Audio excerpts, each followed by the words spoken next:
بس عيب وما يصحش لما ابقى انا رايحين مطعم فيبقى في كرسيين الاقيها حاطه الشنطه على الكرسي وبتقولي روح هات كرسي. يعني هاي أنا مريم يحيى Creative Director أو المدير الإبداعي لعلامة تجارية مسز كيبا. It's a fashion brand وكمان الفاشن ديزاينر في العلامة التجارية. هاي باسل كوماتي، أنا المدير التنفيذي لشركة مسز كيبا وزوج المدام الإبداعي المبدعة الأولى والأخيرة الموجودة هون. يا أهلا وسهلا.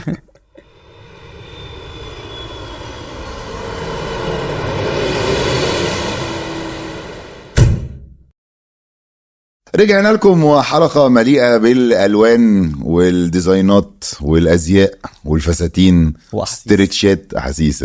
أي أحاسيس بنفصل أحاسيس. يا باشا مريض. ازيك يا كيمو؟ عامل ايه؟ اتفرج على الألوان دي إحساس. انت بطلت تعمل حوار اللايك يا لهوي أنا في دبي غالبا. دبي غيرتك. دبي مش جاية معايا. ادينا واحدة سريعة يا جماعة الكل عاشقين الفن والأحاسيس والفاشن، خشوا بقى لايك وسبسكرايب والحاجات اللي انتوا عارفينها دي. خلصت حبيبي في دبي وفي مصر والوطن العربي. للمرة المليون نحب نشكر بودستر ان هم استضافونا في هذه الاستوديوهات الجميلة. وعايز اقول لكم النهاردة حلقتنا مميزة جدا، مش بس عشان احنا في دبي ومش بس عشان احنا في بودستر، لا، الحلقة دي هتبقى اول حلقة عن العالم الفاشون في البودكاسترز. الموضة لو سمحت. عالم الموضة. ساعتوننا عربي. عالم الموضة في البودكاسترز. فبالتالي استنيت سنتين لحد ما ميسيس كيبا ومستر كيبا، ازيكم عاملين ايه؟ جاي لك اهو جميع الالوان والله يعني انت قلت الوان سنتين. فاكره لما كلمتك زمان؟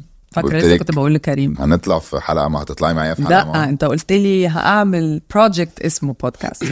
ايوه ده قبل كانت عماله تحكي لي على فكره. ايوه ده حقيقي. ده حصل. ودينا قاعدين قدام بعض. شفت؟ استنينا سنتين عشان المانيفستيشن ادبست. الحلو بيجي بعد تقل على نار هاديه. على نار هاديه. على نار هاديه. مفيش اي حد ناره هاديه في القعده. بصي بقى، احنا عمرنا ما اتكلمنا عن الموضه، فبالتالي احنا غير ان احنا يعني فاشونيستا زي ما انت شايفه كده. اكشلي انت فاكر عملت لك ستايلينج سيشن؟ ايوه طبعا. لا مش اتكلمنا، احنا اشتغلنا مع بعض. You were the first اول ميل حد عمل له تصميم اكشلي. فعلا. كان عنده تصوير السيد باسل عزاوي. لا بس مش بحاجه مسز كيبا. مش بحاجه مسز كيبا. لا اوكي. طب يا باشا دخلت وريهم الصوره لو سمحت. هوريهم. كان ناجح جدا الستايل. بصوا يا جماعه، احنا هنبتدي حلقتنا النهارده بما انها اول حلقه هنتكلم فيها عن الموضه، فاحنا هنتكلم عن الصناعه نفسها او الاندستري نفسها، وبعد كده نبتدي نخش بقى ايه على الكيبا والكاباكيبو والحاجات والياباني والحاجات الغريبه اللي بتعمليها لنا والطاووس دي يرجع يزعل. دي يا جماعه على فكره على فكره شايف الوينز. على فكره يا جماعه ميسيس كيبا اسمها مريم عادي جدا. قلت على فكره في العادي ساكنه في المرغني عادي جدا زي اي مريم موجوده في مصر. وباسل طبعا باسل، فيعني العظماء اسمه عظماء. مش احكي عن لبناني. خلاص احنا هنتكلم احنا ومخليهم بيض. يلا نخش على الاندستري. خش يا كيمو. طيب مبدئيا كده انا ضعيف جدا في الاندستري بتاعت الموضه والفاشن والكلام ده كله. ازاي الاول الاندستري دي بتبتدي؟ انا لو واحد النهارده داخل، انت انا عارف ان انت كنت قبل كده كان في كنت شغاله في حاجات تانية في الميديا صح؟ بالظبط. وبعد كده قررتي تخشي في العالم بتاع الموضه، فكان اندستري بالنسبه لك جديده خالص مش مفهومه مبهمه. ازاي واحد يخش في الاندستري دي في الاول؟ يعني بتبتدي اصلا بدايتها منين؟ المفروض ايه الحاجات اللي هو المفروض اللي بيخش ريتيل، اللي بيخش اونلاين، بيخش ايه البدايه؟ بص انا لو كنت عارفه ايه البدايه كنت فشلت. انا اللي نجح البراند انه دخلت بطريقه عفويه، ما فكرتش. يعني يوجولي بيقول لك لازم تعمل بزنس بلان وتبقى عارف ايه الجاب اللي في الماركت. انا دخلت من غير ما ادرس ولا احسب اي حاجه، كانت موضوع شغف 100%. وعشان ما ركزتش ما حصليش اي نوع من الفرستريشن في النص، ولا كنت ببص يمين المفروض ده ريتيل ياخدني، ولا المفروض ابقى اللي بيبيع فاعمله. فكان 100% بعمل اللي على دماغي واللي عايزه اعمله، ومش بفكر في الخطوه اللي بعديها. البودكاست ده برعاية طلبات. لو لسه ما نزلتش طلبات، نزل الابليكيشن واستخدم الكود podcasters x2 وليك خصم 100 جنيه على أول أوردرين. لانه في الفاشن ولو فكرت بانه 1 + 1 = 2 في الوطن العربي مش هتخش في 1000 obstacle. الصعوبات ان احنا نتشاف ولا ان احنا يبقى في تصديق انه الكومبيتيشن بره اوريدي كبيره فانه يبصوا على الميدل ايست فالموضوع. وطبعا احنا عندنا ما درستيش؟ انا درست في اسماد وانا عندي 31 سنه يعني انا كنت في الميديا. ما درستيش لا انا درست انا دارسه انتجريتد ماركتنج كوميونيكيشن تسويق في الجامعه الامريكيه واشتغلت 12 سنه في دبي. انا هنا من سنه 2006 فكان كل الشغل ميديا وبراندنج فالاستاذ. لا دي حلوه قصه دي بقى. انت دخلت امتى وليه وازاي والحاجات دي؟ احنا دخلنا على اخر الحلقه برضه. بس ما هو لازم الاول نشرح لو انت متخيل انا هقعد واقول للناس وبقى انسبايرنج انا بني ادم يعني هاب هازارد. انا ليه لا انا هقول لك انا ليه بسال. عايز افهم الناس الاندستري بالطريقه دي علشان معظم الناس عايزه في ناس كتير قوي عايزه تخش في الاندستري بتاعه الفاشن في اندستري الموضه دي ودايما بتبقى اندستري مبهمه جدا في الاول. فانا عايز ان احنا نفهم الناس ازاي يخشوا في الاندستري دي ويشرح لهم الاندستري عن هو طريق ليه يخش في الاندستري. بس اقول لك على حاجه. انا بالنسبه لي لو حد عايز يخش لازم يفكر هو انا داخل ليه. اللي داخل عشان فاكر ان الموضه واو وجلامرس وهتعيش سبوت لايت وكده اجابه خاطئه. لو داخل لانه فاكر انه اسهل اندستري تعمل فيها فلوس اجابه خاطئه. اللي يخش في عالم الموضه لازم يبقى عنده حاجه يقدمها. لو ما عندكش حاجه تقدمها ما تخشش لانه اوريدي مفيش مكان. هو اصلا كل ما نهب ودب دلوقتي بقى مسمي نفسه ديزاينر. بس خلينا اي حد عنده فولورز. زمان هم نهب ودب لانه فاكره جلامرس. دلوقتي اي حد عنده فولورز. الكل عم بيسمي حاله ديزاينر والكل عم بيسمي الشيء اللي عم يعمله براند. بالظبط. كمان هيدي الشغله الثانيه بيعمل مثلا ابييرنس وحده او بيكون في علاقات معينه اللي يقدر ينزل المنتج تبعه على السوق بيسمي انه صارت براند. المشكله انه ممكن يكون ناجح بس هو بيزهق لانه بالنسبه له عملها بالسهوله بيوقفها بيرجع بيطلع شيء تاني وثالث ورابع. فالشلف لايف او سبتايتلز لو سمحت عمر اللي موجود هي بالسوق اللي حتكون قصيره. وهذا خلي كمان العالم وخلى اليوزر او الاودينس وقت بيطلع بالمنتجات عم تجي وتروح وكذا وبسرعه خاصه مع الريتم السريع اللي احنا اياه بالحياه اللي هو كمان في سرعه خلى العالم شوي يكون في عندها لويالتي اقل كمان. وهيدي كمان صعبت المسيره اذا بدك للبراندات. فالكلمه اللي قالتها سوبر مهمه. بده يكون في شيء يتقدم بده يكون مقتنع باللي عم بيقدمه الواحد لانه شيء طبيعي اليوم بوجود السوشيال ميديا ووجود الديجيتال وورلد. اليوم كل العالم صارت عم تنتقد واسهل شيء الانتقاد طبعا. وخاصه وقت الواحد بيكون عم يطلع بنجاح عم يطلع خطوه عم يطلع فشخات كبيره باللبناني طبعا خطوات كبيره في البودكاست ده فشخات للصبح عادي لانه دايما بكون عم بحكي بلاقي عالم لا يا اخي انا لبناني خيو عم بحكي باللغه اللي عادي. فبغض النظر عن السرعه ولا البطء اللي هو عم يطلع فيها بيكون في هايب معين حواليها ولا بيكون في ضجه معينه حوالين وعم يطلع فيها. العالم بتلاقيهم الزقيفه واعداء النجاح تك تك تك تك. الواحد ما بده عندنا منهم كتير قوي دول كتير قوي يا جماعه. لا وعم يكتروا يعني مش انه مثلا عم بيقول له ما في اي مبيد لحتى يشيله يعني. فهو الواحد بدك تحط انه دايما ما تسمع وتركز على الشيء اللي انت عم تعمله. بما انه الواحد اخذ الخطوه انه بده يقدم شيء كتير منيح قدم هيدا الشيء. سوري وساء بالشيء اللي انت وساء بس هالكلمه لو سمحت اعملي معروف. بحب قوي بقى العلاقه دي. انا عجبني انت شفت حاجه وساء بهالشيء اللي انت عم بتقدمه لانه حيجي وقت تشوف اذا هيدا الشيء حينجح ام لا. فما نستعجل الشيء قبل اوانه عوقب بحرمانه. هيدي جمله كتير مهمه بمشي فيها بحياتي. وصال انت للوقت المناسب وقانون المحاسبه. يا انت بتقول اوف شو هالفتي اللي انا عم بعمله كان لازم اسمع للعالم من زمان او اوف منيح ما سمعت للعالم. خليك عم تسمع لحالك حيوصل وقت تسمع للعالم. طبعا تسمع شوي شوي شوي ببلش تعدل مثل عم بيعدل الصوت دي جي وببلش بين انت اللي موصل فيه وبين الشيء اللي عم بيصير. انا حوقف مشان تطشي. لا بس شو وقفت في الحته اللي عايزه اقولها. بس انا كنت عشان برضو عشان ما لخبطش الناس انه كان في انفستر يعني عشان كده عرفنا نعمل براحتنا مش مستعجلين. كان في مستثمر في اول البيزنس التركيبه. طب بس ده جزءك يعني ده أيوة. اللي هو انت في الاخر. بس لا بس فكره ان لو من اول كولكشن ما بعتش لا ممكن تيجي تقول لنفسك طيب وقف البيزنس مش هتكمل. بس انا عرفنا ناخد موضوع ما نبصش يمين وشمال وما نقلقش ونقول ان في فيجن ولا مش دلوقتي وسلولي بات شورلي، لانه كان فيه كنتوا مطمنين شويه، كان في انفست كده، فكان في ان انت تقدر تصبر على الفيجن بتاعتك وما تبقاش محروق زي ما بيقولوا. لكن دلوقتي اللي بيحصل انه اي حد بيعمل حاجه بيحط، لو حد زي ما انت بتقول عايز يخش في مجال الموضه وما فيش فيه البادجت ده هيتحط، اول حاجه هيفكر فيها اللي بيبيع، لا هيفكر بقى في شغف ولا هيفكر في، هيبقى عايز يعمل فلوس. الحاجه اللي شغاله دلوقتي هخش جواها. في تيشرتات مثلا دلوقتي هي اللي طايره، انا هخش في التيشرتات. بالظبط. وللاسف كتروا، وللاسف ما بقاش في اي نوع من نوع، يعني ما بتلاقي حاجه مميزه في اي حته لا يمين وشمال. وللاسف اكتر حاجه عندنا في الوطن العربي، لانه بنشوف اللي نجح يلا اعمل بسرعه. والغلط مش على الناس، مش على الديزاينرز، الغلط على السيستم، الايكو سيستم تبع الفاشن، لانه ما حدش بيبص لنا هنا. جلامي لاب بريميوم سكين كير رينج للعناية بالبشرة، متوفر حاليا في مصر والإمارات. بمناسبة بقى الوطن العربي، وانتوا دلوقتي وصلتوا للعالمية، بتروحوا فاشن ويكس هنا وفاشن ويكس هناك. ناس جامدة بتلبس كمان من عندها ومن عندهم إيه؟ انا شايف ناس جامدة كمان بتلبس من عندهم سوبر ستارز يعني. كانوا جامدين ما بقوش جامدين. بص اقول لك ايه، حاضرة يا ابني حاضرة. ايه الفرق بين او ايه اللي انتوا اكتشفتوه في الوطن العربي في عالم الموضة المختلف عن بره؟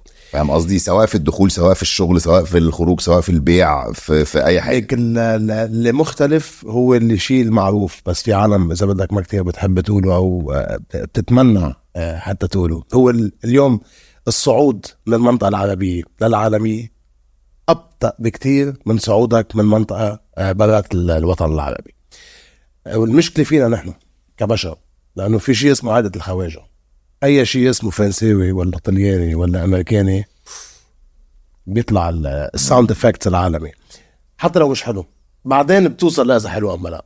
اما اليوم اذا طالع من الوطن العربي اكثريه العالم، مش ما نقول كل العالم، لانه في كتير عالم طبعا عندهم العين الشارب، عين الصقر اللي هي بتطلع وبتحلل وما بتتاثر باي شيء. وبالعكس في قاضي طلعت من هون وبتعرف تعمل لحالها البوزيشننج العالمي، وبتعرف تاسس، بتعرف تعمل كل هالشيء. بس للاسف في عندك مجتمع كبير بيقدر دايما القصص العالمية تنجاب على الوطن العربي أكثر من القصص العربية بالوطن العربي أو للقصص العالمية. هالشي عم يتغير، هالشي تغير بآخر 2-3 نحن عم نشوف، مش للأسباب نحن عم نحس فيه. صح في كتير عوامل خارجية أثرت، اللي هي إذا بدك المشاكل العالمية اللي عم تصير. لا الفلوس بقت هنا، الفلوس بقت هنا الفلوس بقت هنا، بصت لنا. ما هيدا اللي أدى أنه يكون في عندك اليوم القوة الشرائية تصير محصورة بالوطن العربي، مش بس عند العرب، عند العرب وعند العالم اللي عم بتزور المناطق العربية واللي عم يستعملوا قوتهم الشرائية بالوطن العربي. بلشوا هالبراندات تجي لهون وتركض وتفتح، وبلشوا يحكوا أكيد بأمجاد الوطن اللي نحن عايشين فيه. بس هي النقطة اللي كنا عم نحكي فيها مش هن شو عم يعملوا هون، نحن طلع من هون لبرا. يعني نحن من 3 سنين بباريس فاشن ويك، كانت فرصة حلوة، وكانت فرصة صراحة يعني بيننا وبين حالنا كان في ابتسامة قبل ما واحد ينام على مخدته، انه كنا نحن في انبهار انبهار حلو من الانبهار. كان في نط على السرير مش يعني كنا نحن براند ماركة نحكى فيها بباريس فاشن ويك، نحكى فيها انه نكون على الاوفيشال كالندر. كنا باخر 5 سنين قبل ما نحن نطلع ما كان في ولا ماركة عربية الا اللي صعب، ويعني اللي كتير اوريدي هن جلوبال. هم في 3-4 بيتهيألي عرب معروفين في كل حته من زمان مؤسسين الاسم ومحطوطين، وعندهم حتى سيت ابس بباريس وبامريكا وبجميع المناطق برا. بس كشخص او كبراند موجوده بالمنطقه العربيه بدبي نحن تحديدا اكيد ينحكى باسمها وتنشاف من بين قصة كتير كبيرة من خلال العالم وتنعزم لحتى نكون نحن على الاوفيشال كالندر تبع الايفنتس كالندر الاوفيشال بس تبع باريس فاشن ويك كانت كبيرة. وبصراحة ترادت يروح، لأنه وجودنا في دبي ساعدت مساعدة فظيعة. ففي أرب فعلا اي طبعا طبعا هتلاقي الناس كلها شايفاها. 90% احنا مش معنى يعني اقول لك على اشمعنى حاجه، لو- اقول لك قصه بتزعل شويه. انا ابتديت في مصر، اول اتelier عملته كان في مصر،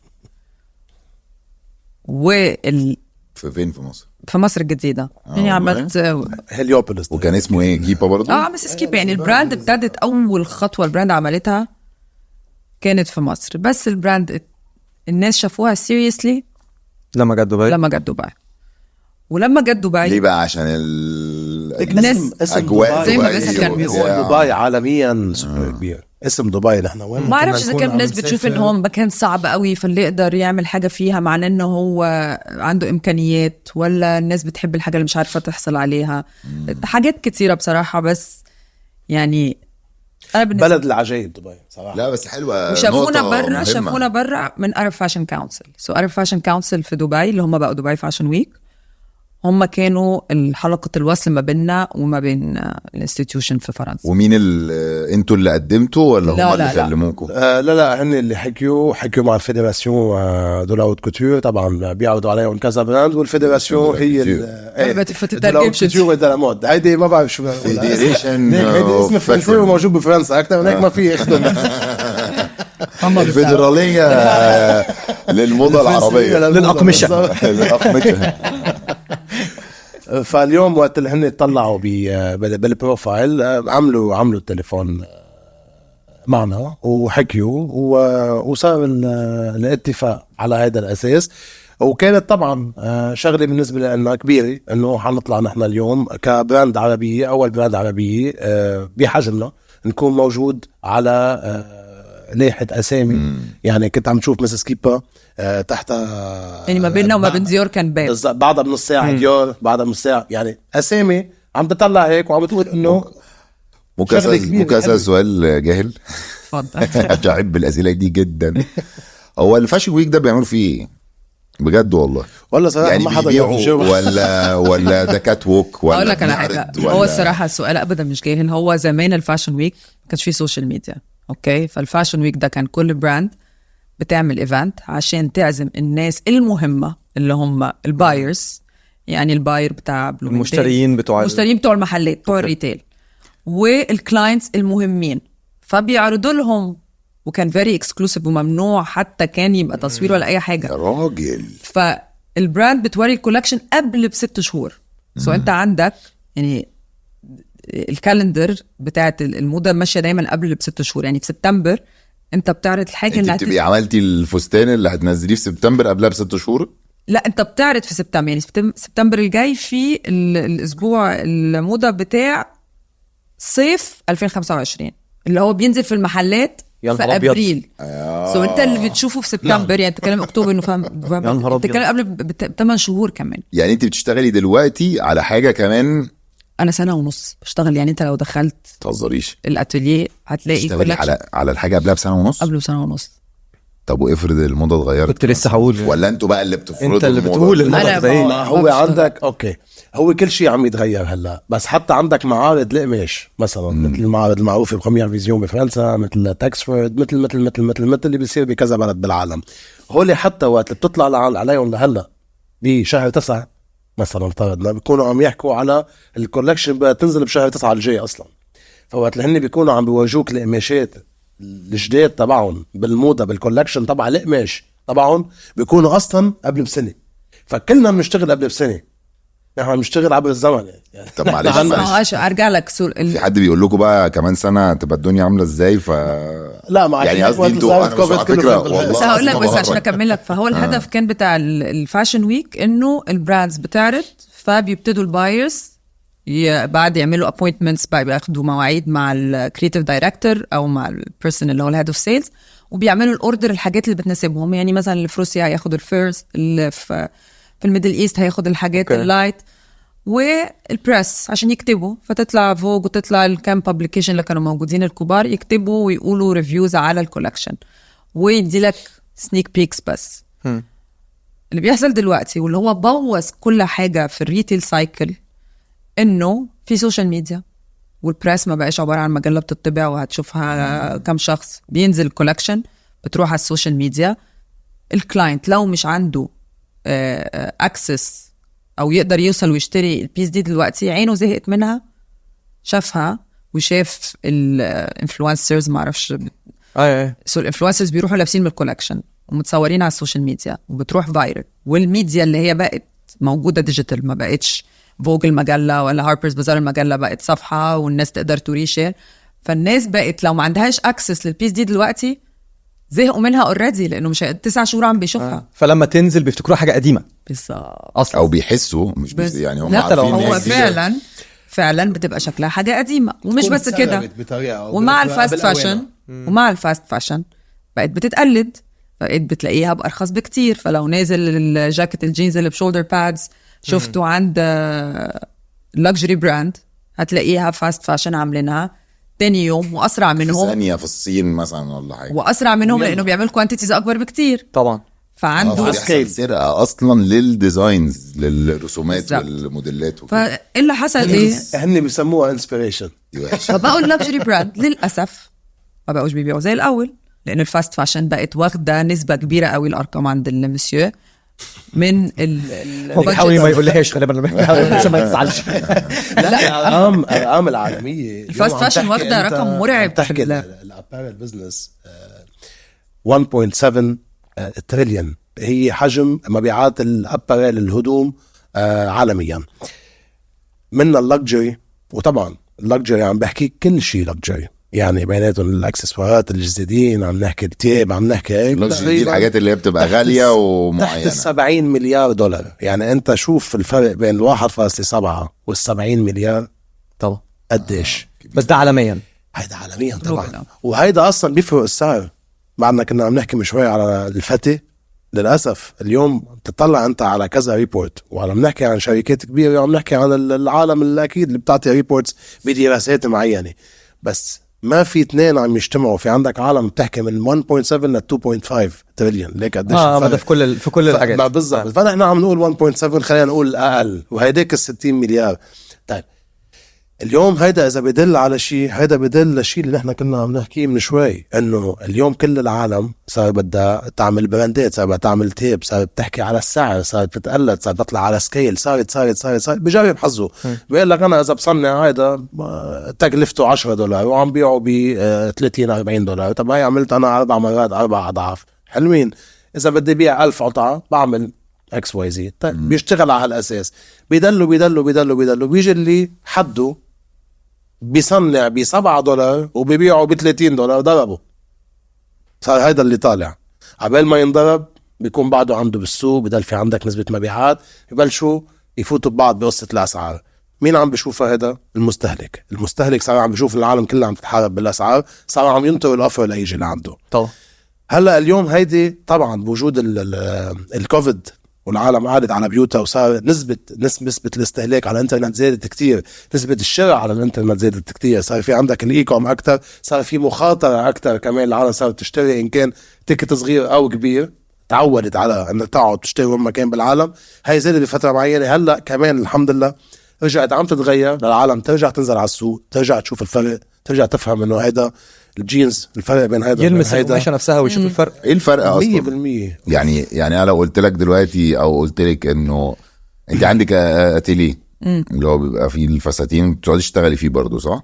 انت جيت لي في الاتوليه الاولاني اللي كنت بشتغل فيه. دلوقتي عندنا فلاج شيب ستور، ففي الورك شوب والاتوليه وفلاج شيب ستور في دي 3 كمان، اللي هو بال7 وال6 اللي هو محل بقى. محل وفي بقى بس الاتيليه اللي هو الديزاينر بتشتغل فيه، صح؟ 100% اللي هو بيبقى عليه مانيكانات وكده زي ما جيت لك صح يعني. ده بقى كبر اكتر بقى، يعني كل السبيس دي بقت الاتوليه واللي بشتغل فيه، وخدنا فلاج شيب ستور اللي فيه كل بقى ما شاء الله، فخور بيكي. شكرا. كان ايه السؤال بقى؟ بما ان بقى عندك دلوقتي محل او عندكم محل دلوقتي، كل الناس متجهه زي ما انت قلت، او في العالم كله، مش ملوش دعوه، ما بتكلمش على اللبس انا دلوقتي، ان الناس كلها متجهه دلوقتي، كل حاجه بقت اونلاين. وفي دبي من ساعه ما جينا، هو انت بجد مش محتاج تمشي معاك درهم حقيقي في جيبك، كله في الموبايل او في الكارت او ابل اي دي. فده بيساعد على الاونلاين والاي كوم وكده. هل ده بيأثر على الفاشن بيزنس او عالم الموضه؟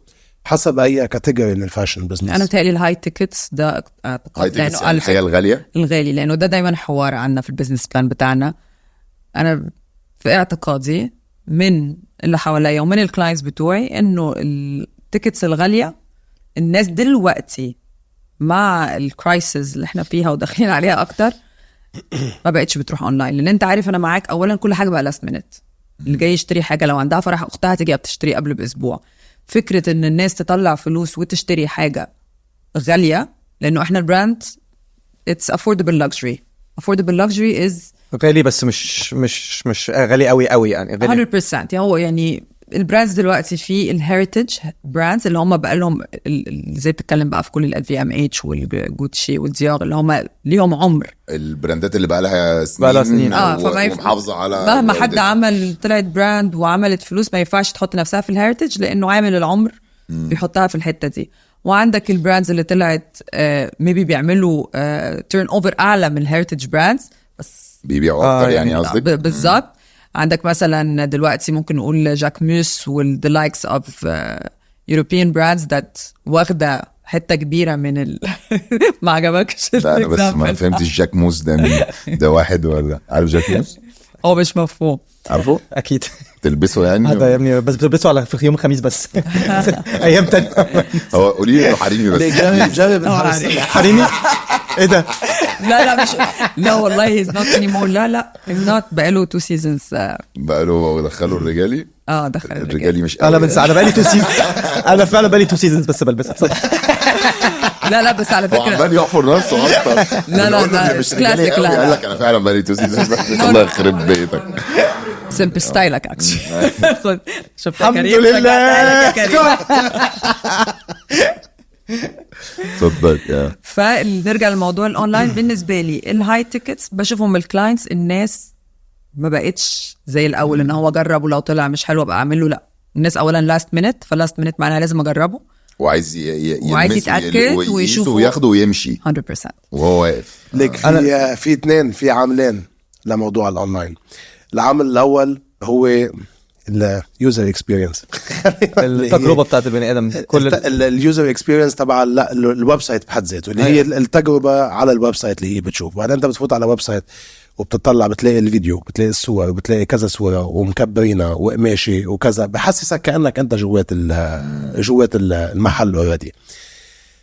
العامل الثاني اللي بيخليك توقف او تكمل هو كيف شكله. يعني اذا اوفر سايز، اذا كتير مثلا للنسوان، اذا فستان فت بدها تشوف جسمك كيف ممكن يطلع عليها، لا هذه ممكن تخليها توقف.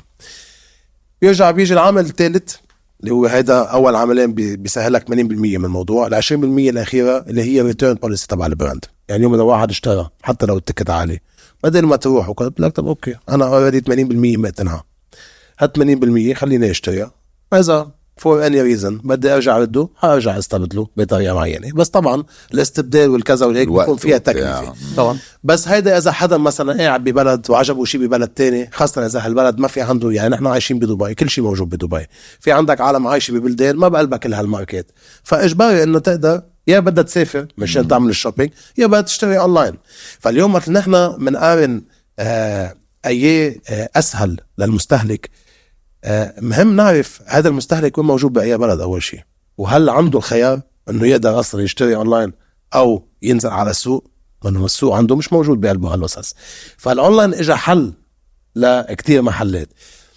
والأرقام اللي طلعت الأونلاين إجت وقت الكوفيد، هيدي كانت صراحة بس ده في كل حاجة مسليدينج. طبعا كان في كل حاجة إجت مسليدينج مش بس في الموضوع. وهلا كل الاندستري عم تتغير، عم ترجع كله رجع فيزيكال. بالنسبة لللكجري لا إذا بتشوف 3/4 الأرقام هي بنسبة 70% وما فوق العالم تشتري من المحلات تنزل بنفسها أكثر من وريت محل بتعمل VIP experience وبتعمل إن هم targeted event مخصوص، مش بس من محل، لا لازم بتقدم سيرفيس أكتر customization أكتر. عايز أسألك على حاجة في الحتة دي.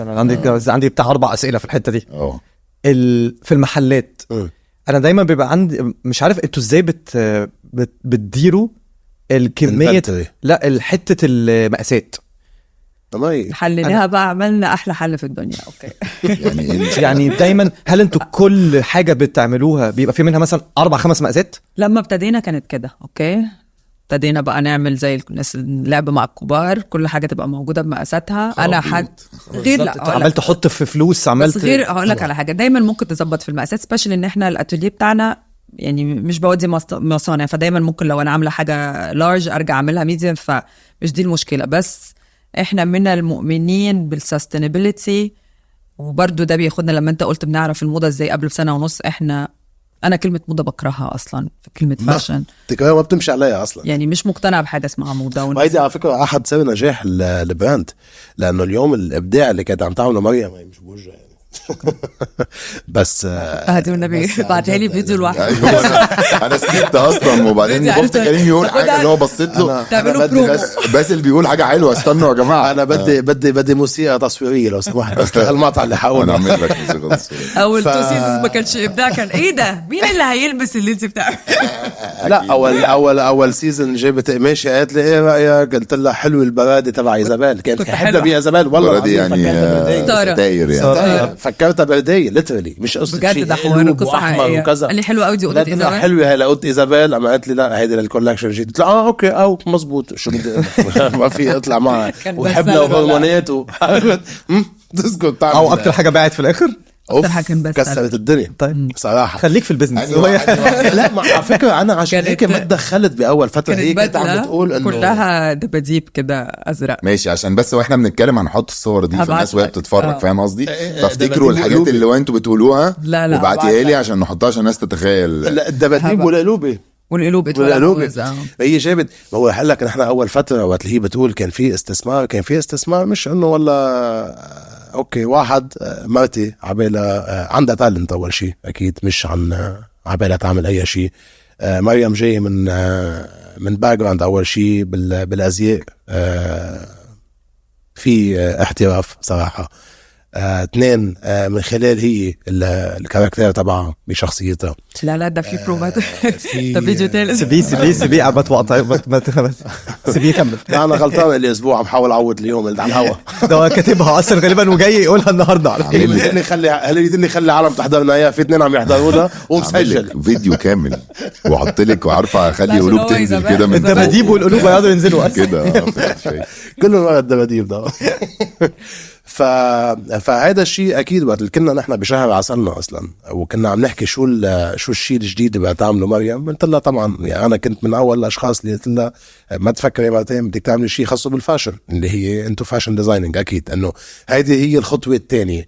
هلا الخطوه الثانيه قديش بتكون ناجحه قديش ما بتكون ناجحه، اتليست الواحد او على الاقل الواحد نبلش من قاعده ومن ركيزه اساسيه اللي هي الكرياتيفيتي، الابداع اللي هي الابداع. هلا هذا الابداع كيف بيترجم مع الوقت؟ كله بيترجم بطريقه صح، كله والماتشور اب كلياته بيكبر بطريقه ما بصير ماتشور اكثر، عرفت؟ ناضج صح 100%. بعرفها نبلش بمحل قلت ما بدي اتدخل انا ولا 1%. اول شيء ما كنت حامل حسابي انا اصلا فوت بهذا البزنس. اول شيء قلت اي ويل سبورت انه هي عم تعمل البزنس تبعه وانا بالبزنس تبعنا. متهور مجنون. بعدين وقت لقيت الموضوع لا بلش عم ياخد طابع ابداع بس هنبدا على حد فين بقى؟ الفلوس يعني انا ابدعت ابدعتني صراحه يعني فقلت لا خلينا نتدخل بقى اللي بيحصل، خلينا نقعد نتفاهم انه هذا مش شوبينج لا هذا بزنس، خلينا نشوف شو الموضوع. واحده بيناتهم هيدي الستاير اللي الستاره شفتها الستاره اللوبي ولا هيدا مذكر انه جبنا كنت انا وياها وقت بباريس ببرشلونه، فوجبنا شو اسمه الرول. مذكر انه نجيب رول منه هيدي، مش ما نجيب 2 و3 و10 نجيب رول كامل اللي هو بيبقى القماش ملفوف 50 اللي هو 50 متر اللي هيدا 50 متر، والفستان احسب بياخد 1.5 متر. بتتكلم ان انت لا هي 1.5 متر. هذا الجمب بياخد له تقريبا شيء 6-7 متر. هيدا بتتكلم على الفستان كله على بعضه. هون بتعرف ليش تدخلت؟ عارف 1.5 متر ده 1.5 متر مفيش حاجه. بتكلم على الجمب شورت، هو جمب شورت بالضبط، بس يعني هو الفستان كله باللي وراه.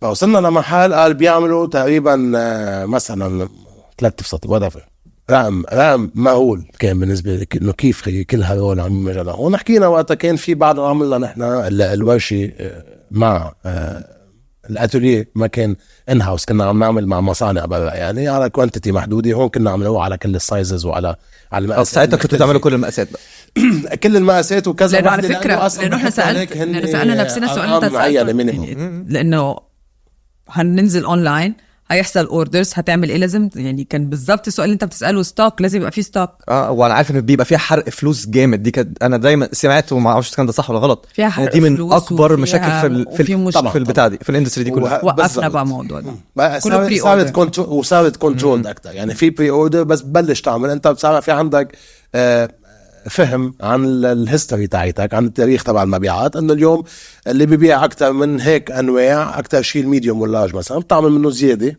بتعمل اقل من هاي، بتعمل اكتر من هونيك. عرفت يعني؟ بتقول الاربع مقاسات اللي انت عندك اياهم ما بتقسمهم 10 10 10 10، لا بصير تعمل 3 5 2 عرض وطلب بقى، بصير تعمل بطريقه معينه. مش بس كده، عشان اكتر باللارج مثلا، لانه ممكن اللارج تضايقه يصير ميديوم، وخاصه نحن عندنا كاباسيتي ان هاوس. بس السمول مثلا ده خلاص ما لهوش حل. لو السمول ما له حل، كله له حل، كله له حل. عشان هيك نزل شيء اسمه اب سايكلد. ونحن عن جد السستينابيلتي مش عم نتاجر فيها، بس السستينابيلتي نحن منآمن فيها، لا هي خاصه بالطبيعه انه ما في يعني تايمليس. احنا بالنسبه لنا الموضه مش المفروض تبقى ترند، مش المفروض انه ما تخلصش يعني 100%. مش اللي هو يعني مثلا شولدر باد. انا اول ما ابتديت بالضاين، اول ما ابتدينا بالايبولات. انا الايبولات حاجه بلبسها من وانا عندي 14 سنه مثلا، انه مامتي كانت بتعمل لي هدومي، فعلى طول بحط شولدر باد، بحط ايبولات. فانا دي حاجه في ستايلي الشخصي. اوكي.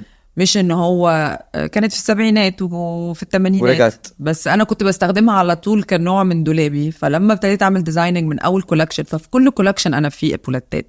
فلو انت هتبص في الترندز هتلاقيها انه لا، في سيزن نزلت كتير قوي بعد كده ما ينيموها. احنا عندنا لا، هي مكمله. فده نوع من الطابع اللي موجود. لما تقول ميسيس كيبا كعلامه، هتلاقي انه لو سألت الناس اللي هم الفولورز بتوع البراند هيقول لك على طول دي خلاص هي دي العلامه المميزه. دي حاجه منهم، دي حاجه من الحاجات. عشان كده مش بنؤمن احنا انه ترند والمفروض يموت، لانه ترند وتموت معناها كل سنه كل سيزون نرمي الكلوزت بتاعتنا. ايفر جرين بقى. بس النهارده لو في حاجه معينه، بيس معينه، قطعه معينه ما اتباعتش، بيحصل ايه؟ تعمل فيها ايه؟ انا هلا دول القطع المفضله.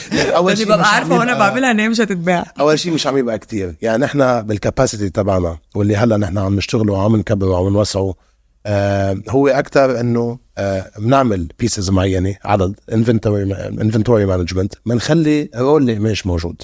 يعني النهار اللي بيكون عم يفضى شيء نوصل لعدد معين، بنرجع وري انتروديوس، بنرجع بنصنع، بنضلنا هذا الكونتينيوس عم يتصنع بلس ماينس ليضل في عندك لا حسب الطلب تبع هاي. بتبلش يخف الطلب لانه عم ننزل شيء جديد، هون بنبلش نخلي القماش تبع هاي. ما بنعمل كل القماش لهون لانه هو ذاته هذا القماش نرجع ندخله في كولكشن ثاني. فنحن بنكون حامين حالنا من القماش لحتى اذا اجى اوردر كبير. ومثل ما قلت لنا نحن قبل الكوفيد، الحمد لله الكوفيد اجت سلمت علينا، مست علينا تمسيه حلوه كثير يعني. كنا فاتحين محل بنخيل مول، وكنا ياخدين كمان اللوكيشن بجاليريا شوب. فكنا عم نوسع البي تو سي الدايركت هوريزونت الفيرتيكال جروث من عنا، لحتى يكون في عنا بريزنس بالماركت اكثر واكثر بكذا منطقه هون بدبي. محلات وكل احنا الاونلاين موجود، والشوروم اللي مسيو الزارو اجى بياكلنا اياها كانت القديمه، وهلا كنت شايفونا تشوفونا كمان الشوروم الجديده كمان الفلاج شيب. هيدي كمان في عندها كذا فيرتيكال هلا من اللي كنا عندنا بالديفلوبمنتس تبع البراند اللي عم بتصير. فهيدا هو الطريقه اللي احنا بنحاول قد ما فينا انه تو كنترول الانفنتوري، وبطريقه انه ما يكون في عنا هدر وما يكون في عنا كب، لانه كمان في حتى البيس نفسها يعني مثلا الفستان ده لاتس انا عندي منه 3 بيسز ان ستوك، بنعمل له اب سايكلينج. يعني ايه اب سايكلينج؟ اب سايكلينج يعني اعاده تدوير. هو اعاده تدوير ريسايكلينج. اب سايكلينج يعني ممكن مثلا انه اشيل الالاستكس دول مثلا ان هم شكلهم سبورتسي اكتر، اشيلهم وانه هنا اتس كوتن ديتيل، انه احط زي اكسسوار واعليه اكتر، او اخليه لايك ديفرنت ديزاين بتدخله فاخد حاجات واعمل منها ديزاينز جديده. يعني مثلا في فستان اذا بتشوفوا سوري كيف عملته، انا من لما قلت لي انتبه على الميكروفون وانا مش مرتاح ففستان اخذته عملته من جينز ليترلي من جينزين اتاخد يعني عادة تدوير بس بالشيك يعني بس اللي هي ريبيربسينج اذا بدك، مثل ما كان عم نحكى مثلا على الديجيتال كونتنت وكذا، اللي هي ريبيربسينج لهذا الموضوع بصير، بس اللي هي اب سايكلينج، عرفت يعني اوكي. فايه يعني اور بيست سيلر أيوة. اول ما فتحت البراند هو بنطلون جينز اللي هو السيجنتشر مسز كيبا واتس ان اب سايكلد. لذيذ حوار الاب سايكل ده. بالنسبه يا جماعه اللي بيسمعونا على الاوديو، سبوتيفاي وانغامي وابل بودكاست وجوجل بودكاست، الحقيقه مس كيبا لابسه فستان اخضر زي بتاع مطره كده وبجناحات، وفي طالع من جنبه، عشان بس انت قعدت تقولي انا هشيل من هنا واحط هنا، فهم في ناس سامعانا مش فاهمين، طالع من جنبه حاجه شبه رباط الجزم السبورتيف، طبعا الوان مختلفه غالبا علم مصر او حاجه كده، لا في اخضر وازرق وكده. طبعا لابسين هاي هيلز فوشيا بربطه كتيره جدا. انا بس بخلي اللي قاعد في العربيه دلوقتي يتخيل، اوعى تخيش يا صاحبي، اوعى تخيش، انا بحكي لك حاجه في عالم الموضه.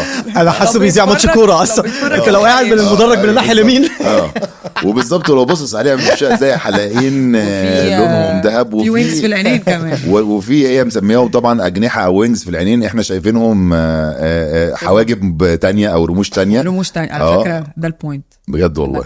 سستينابيلتي كمان ما نحطش كان الظل تبع الرموش طول عمرك والله كنت اقول كده كانه شادو، فاهم؟ لا حركات. فالنهارده يا جماعه الحقيقه مريم متالقه وزي القمر. طبق اليوم اللي باسل النهارده شبهنا عادي. هو على طول شبهنا، جينز وتيشيرت سودا شبهنا هيك انا كل يوم مش محتاجين نحكي لكم يعني، عادي شوف انت لابس ايه هيبقى هو لابس. الحته الثانيه بقى انا هحكي لكم قصتين سرعه جدا وتقولوا لي ازاي دول بيأثروا على عالم الفاشن او الموضه او شغلكم كمان. دلوقتي اللي انا فاهمه ان في شركات بتالي سامسونج لو انا مش متلخبط عاملين حاجه زي دولاب او حاجه كده، المهم بيستعملوا فيها الاي اي ده اللي هو انت تقف فهو ياخد جسمك بتخنك برفعك بطولك بكل حاجه، فتبتدي انت تبقى بتعمل شوبينج اونلاين على الاي اي، فتبقى انت بتقيس كأنك قايس الحاجه. فده جربتها؟ لا اجربها ليه وانا اصلا ما بنزلش اقيس الحاجه فعلا، ما بعملش اي حاجه خالص. انا مش اي حاجه. امال ايه؟ انا يا باشا انا بالمول بشتغل كده علشان انك وصل لك اللبس ده يعني، ده التيم بقى والستايلست وكده، مش انا اكيد. لا. شفتك في ستوري انتوا الاثنين كنتوا بتعملوا شوبينج في لبنان. لا ده كان مع غدا اذان. أيوه. الدين اوف فاشن ان لبنان. اوكي. فدي كنت انا رايح في برنامج اللي هو الليله دوب تمام. أوكي. فكنت رايح كضيف، فهي ظبطتني بصراحه، ست زي الفل بحبها قوي. القصه الثانيه اللي كنت عايز احكيها لكم اللي هي عالم الاي اي في صناعه الملابس. تمام. دلوقتي كل حاجه، انا مثلا مره اتبعت لي ابلكيشن مش عارف اسمه سباركت او حاجه كده، انت مش انا مش ديزاينر تمام، بخش بجيب اي حاجه مثلا على اي اي على ميد جورني، بقول له طلع لي مريم مكتوبه بطريقه فارسي وحطها لي على موج بحر، هيعمل لك كولكشن من اي تو زي، فبيعملها لي. بقوم واخدها وحاططها على سباركت، بقول له انا عايزها على الهودي الاوفر سايزد المعين، عايزها على البنطلون الجينز مش عارف ايه، وهو عنده اوريدي اسطمبات وعنده مصنع بيصنع سستينابيليتي وكل حاجه وفله ومن نيتشر ومن الورد عارف انت الحاجات بقى اللي هي كلها تقدر تلبسها. فده عالم اي اي، وبيروح الشخص بيشتري الشيء ده اللي انا عامله باسم باسل، وبيتبعت له. انا ما بقاش شفته بروتوتايب يعني، انا ما بشوفوش، انا هو بيشتريه من على البتاع بيروح له هو اصلا. فاهم قصدي؟ بس انا اللينك، بس عفوا انت عم تحكي اللينك انه اوكي على ميد جورني عملت الديزاين، بس عم تحكي على اساس عنده المصنع. مين اللي عنده المصنع؟ الابلكيشن اللي اسمها سباركت، هيصنع لك الديزاين اللي هو اللي شو اسمه سباركت. اوكي تمام. فهي هاي بس دي واحده من ابلكيشنز كتير. اوكي انا فهمت سؤالك. انا فايت معك بهالموضوع ولا بقول لك عملت على فكره عملت دخلت ونقيت، جبت تي شيرت تنقي لونها في الوان معينه، لان هو المصنع طبعا بيصنع، فانت في زي باسل في 1000 واحد هم مختارينه. فاهم؟ بس ايه اللي بيختلف يعني؟ كل المقاسات واحده، مش واحده يعني، قصدي سمول ميديوم مش عارف ايه، كل الماتيريال واحده، كل حاجه واحده الا الديزاين. ديزاين. فالديزاين انا اللي بدخلها من بره الابلكيشن. الديزاين ولا الطباعه عليها؟ لا بس على فكره حتى لا، الديزاين الطباعة. الاي اي هيعمل لك الديزاين. طبعا سوري، انا قصدي انا بالنسبه لي ديزاين يعني رسمه يا جماعه، مش لانه هيدي لا بس باي ذا واي بس باي ذا انا واي فاهمك. حاسس بيا. بس باي ذا واي في كمان بلاتفورمز هتكون الاي اي ان انت هتكتب زي الشات زي تشات جي بي تي كده بالظبط. هتكتب شولدر بادز سوت كات اوت نا هتكتب ديزاين مش سيمبل ولا بس عباره عن طبعه، هيطلع لك اوبشن وسكتشز. بس ده يرجع لأول كلمة قلناها في الأول، اللي عايز يخش في عالم الموضة لازم يبقى عندك حاجة سبيشال أنت بتقدمها، لأنه كل حاجة بقت سهلة بالصناعة.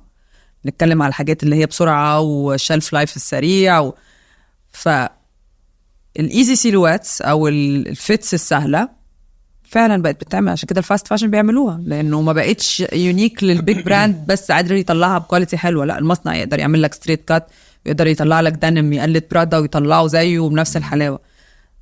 فالفاشن رايحه في بس الاي اي مش مؤثر عليكم ولا انتوا بتستعملوه؟ بالنسبه لمسز كيب ذا براند تخلص مريم بصراحه. بالنسبه لمسز عشان كل الوصف اللي انت قلته، الالاستيك اللي طالع من هنا والالاستيك ده ليه بيربس، يأثر الفستان ويطول الفستان ويغير الديزاين، والالاستيك بتاع الوسط ده لو اتشال يغير. ده لا مصنع ولا فاست فاشن ولا اي اي. وده ليه انا دخلت الفاشن عشان دي طريقه لبسي، بس البس حاجه اتاكد انها بتتلبس بثلاث طرق مختلفه، والبنطلون تقلبه هودي والهودي تقلبه. فمفيش مكنه تقدر تعمله قصدك؟ غير ان مفيش مكنه مليون في، المية. بس بدك المهندس اللي يمشيها. يعني اليوم الاي اي هي المكنه، بس هتاثر على فاشن بطريقه هي فظيعه. التنفيذ، هي التسهيل، هي اليوم حتجي طنبات. محل كتير لايرز. اكيد كتير عالم بتقول لك ما تطلع بالاي اي انه حتاخد محلك، شوف انك انت وياها ايد بايد. على راسي حلو تنظير بهذا الموضوع، بس بالنهايه مثل ما شفنا كتير اندستريز ماتت. الكاميرات، الكودك، الفيلم ال36 وال24 والتظهير، أيوة. وين الناس طبعا. اللي راحوا؟ المطابع راحوا، بطل في مجلات ولا شيء، انجا بعد باقيين القصص كله رايح ديجيتال. في كتير قصص اصلا عم تتغير بالترانسفورميشن اللي صارت من قبل.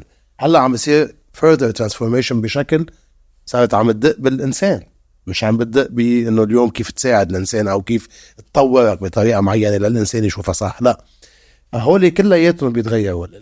المثل اللي انت اعطيته very interesting، انه اليوم واستعملت كلمه ديزاين، عشان هيك سالتك هل هي الباترن ولا الديزاين ولا الشكل. لانه هيدا عنده تيشيرتاته جاهزه، عنده الرسمه تاعته جاهزه. هيدا التيشيرت البيضاء اللي انت لابسها هي ذاتها بتلاقيها على اسفل، على كحله، على كذا، او من الابيض اوريدي عنده، بس بيجي بحطها هاي بتقطع بمكانات، بحط المسج اللي هو بده فيها. هيوصل فتره يقول لك لازم تعمل مينيموم 10 تيشيرتات، اذا 10 لك و10 له و10 لكذا، والمكانات اللي عم تجي. هيدا الزلمه على الايكونومي اوف سكيل كمان عمل فلوس كتير كبيره. كل شيء عمله ما كان بده الاي اي هيدي فخ لانت تفكر حالك عملت فيها يا لطيفه يا، بس هو بالنهايه مصنع ورا الكواليس. الانترفيس تبعه هي عباره عن تكنولوجي. that's a very smart idea to conquer. yes، عم يعملها بطريقه صح، يعملها بطريقه حلوه. بس هل هيدا هو فاشن؟ this is not fashion.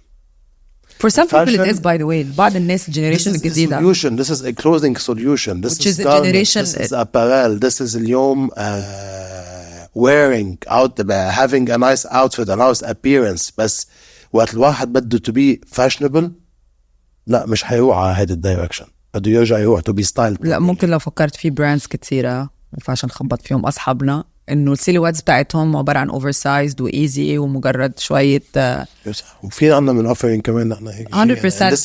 this is definitely هيدا حل دول موجود هيتأثروا، حلو. دول هيتأثروا جامد. القصص فاللي الحلوة- انتوا بتحاولوا تقولوه ان اي حد شغال في السوق اللي هو السوق الكبير، مش السوق اللي هو بتاع الحاجات اللكجري مش قوي صح. وكده، دول اكتر ناس هيتاذوا او اول ناس هيتاذوا. أول ناس هيتفسوا او حينتفعوا، لانه هيدي التقنيات سهلت عليهم كتير السرعة. قصص لبعدين. بس هتخلي من الناحيه التانية. وانا ما اعرفش، انا كنت عايز اسالكم اصلا السؤال ده، الفلوس في العالم بتاع الموضه هل هو فعلا بالذات، تعالوا نبص لها من ناحيتين، في اللكجري وفي العالم اللي هو الطبيعي زي التيشيرتات والحاجات اللي بتنزل للماس، هل في نسبه ربحيه كفايه ان الناس دي بتعمل فعلا فلوس بكميه الحرق بتاع البضاعه، ان هو حد بيشتري ويرجع فاست فاشن. يس ففيها فلوس. واللكجري كمان اثنيناتهم فيهم فلوس لتوصل للمعادله الصح، والمعادله الصح هي عندك عدد الاشخاص اللي بتشتري مع عدد القصص اللي انت عم بتصنعها. يعني باللكجري ما بدك تشتغل على 2000 وال50 وال100 والمليون قطعه. اللكجري بتفهم الاكسسوارز، الشنط، النظارات فعلا يعني اكتر فلوس جايه من الحته دي. سكيلابيلتي في براندز كتير البلاك، يعني اكتر حاجه بتعمل لها فلوس هي الاكسسوارز. فيبقى كانه هو بس بيشد الناس من حته الديزاين، بس هو بيعمل فلوسه فعلا من بس كل ماركه عندها القصه بتاعتها. يعني هتلاقي في براند معروفه الحزام التايمليس بتاعها والشنطه والنضاره. إرماس. انا قلت احط التاتش بتاعي مليون 100%. بس هو الحزام هو اتش وبتاع بس. فيرزاتشي. لا بس هون لا، والشنطه والاكسكلوسيفيتي بتاعت الشنطه. بس الفاشن هقول لك على حاجه، زي كل حاجه احنا عايشين في زمن السبلاي اكتر بكتير من الديماند. في معركه حاصله في جميع، مش في الفاشن بس، حاصله في اندستريز كتيره، لانه يعني مش ظابطه الايكويشن، مش ظابطه، فكل حاجه بتتغير الفورمولا بتاعتها. الفاشن دلوقتي مين فورمولا سبيشالي لللكجري از ان انت يبقى عندك كوميونتي. فده يرجع لموضوع انت عندك ايه تقدمه، ليه هيبقى عندك كوميونتي. الكوميونتي دي لازم تكون بتشبهك، لازم تكون بتتكلم نفس اللانجوج، لازم تكون انت لما تشوف بيس او تشوف حاجه، يعني انت النهارده اتعرفت عليا او مره اتعرف شفت ستايلي، لما تيجي مره تانية تشوف ايه ده هتحس ان هو ده شبه ميسيس كيبا. لما تشوف حد لابس تاني تقول، فكل ما تتعرف على البراند. لا بس خلينا متفقين ان انت بالذات او مسز كيبا انتوا بالذات، لا انا بعرف حاجتك من غير ما يعني ده كومبلمنت فظيع. لا حاجتك مميزه بطريقه انا بحسها اصلا في الياباني. ده بقى على فكره انت سبوت اون النهارده في الفاشن بطريقه ما فيش جهل خالص، لانه الايجن انسبيريشن مش عارفه لما جبتها كلمني اول امبارح معلش يا يوسف وسع في الشاي. شو قال لك فيرساتشي؟ والله بس كان بيتكلم ايطالي ما فهمتش قوي يعني. لا بس انت بالذات لا انا بعرف. لا بس على فكره انا اي دونت نو الايجن انسبيريشن دي جايه منين غير وشين اللي كنا بنتفرج عليها واحنا صغيرين. بس اول مره نروح نجيب فابريكس لاول كولكشن رحنا بريمير بيزنس، واحنا مش انت هناك بوث كيمونو بتاع، لا عندك بوث 1 بوث 2 الدباديب جابانيز، واحنا ما كناش عارفين. فانا عماله انقي الفابريك والايجنت بتاعنا في برشلونه، سو انا بنقي الفابريك اللي عجباني، ورحنا بعد كده نحط الاوردر.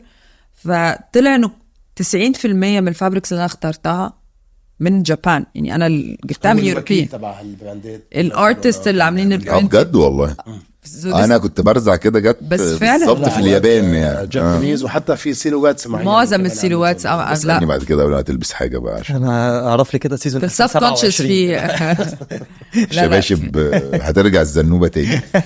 على فكره one of the collections اللي جايين في عارف البلاتفورم غير غششاك قبل ما تيجي والله العظيم والله العظيم زنوبه بس التقيل اللي من تحت تقيل والله ما حصل. فلا انا عندي في انسبيريشن كتير ايجن انسبيريشن. بس في موضوع بس هذا اللي ما تكمل اللي انسال اي ثينك بارتين كنتوا عم تسالوه، هي على كيف المبيعات وكيف الفلوس وكذا بطريقه معينه.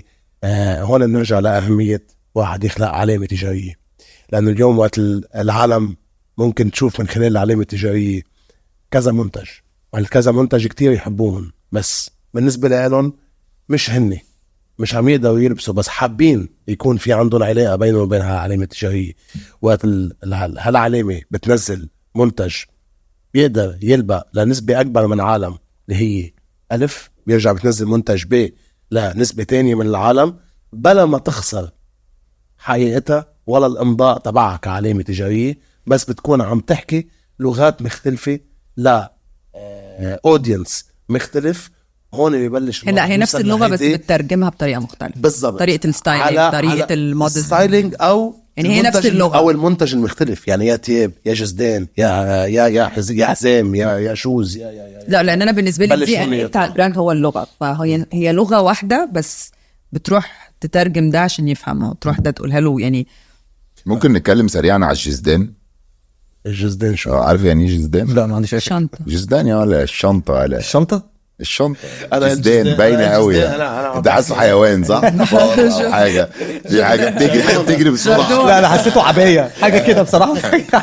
يا جماعه يعني انا حوادث بتستفزني جدا انه شنطه ب $60,000 وشنطه هي في الاخر شنطه محطوط لعبة. فيها موبايل ولو مخلفه في بامبرز جواها. لعبة على السايكولوجي فقط لا غير. بيستعملوا حاجه جلد بني ادم مثلا او يعني ايه اللي بيخلي مفهوم هبعت لك اكاونت واحد متخصص جلود في ايطالي بيجيب لك كل البراندز كل الماركات وبيوري لك يعني هيز ميشن انه يقول لك مثلا اكس براند طلعت الشنطه الجديده دي وحقها 5000 يورو وبيفصصها. بس هي كوستها كذا مثلا بتمنها كذا، بيجيب لك كوستها وبيوري لك الفلاز اللي فيها. او في ناس تانية يقول لك اوف ده سعرها، بس يعني بيجرد اللعيبه هنحطه. لا والله لا حط نكسر مقاديف البلد كلها بس هو انت بتشتري يا مريم. بتشتري البراند، انت بتشتري الماركه يا باشا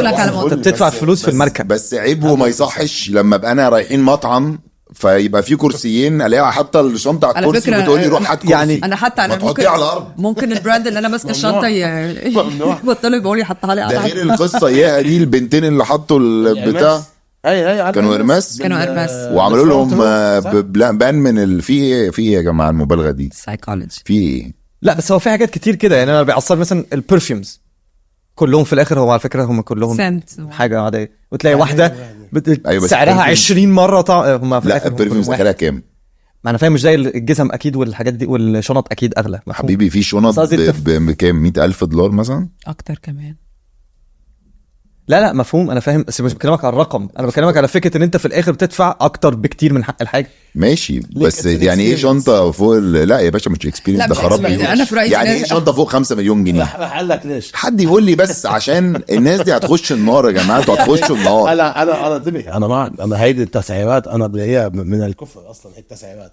بس راح اقول لك بس اقول لك على حاجه بس عفوا فكر فيها العربيات. الالماظ العربيات هو الالماظ ايه اصلا قيمه الالماظ؟ العربيات الزبون اللي بحب يروح يقعد على هيك كرسي بمحل المساحه تاعيته هو لهيدا الزبون هالقد كبيره ليشوف الشنطه لتجي لعنده ليجي. لا فكرة انك يجي لك التليفون انه انت privileged او ان انت مميز انه بقى دورك تجي لك الشنطة. لا هي حركه، لا، هي بس مش اكتر من حركه. هي مش انا وياك ما بيحكوا معنا مستفزه جدا يا باشا.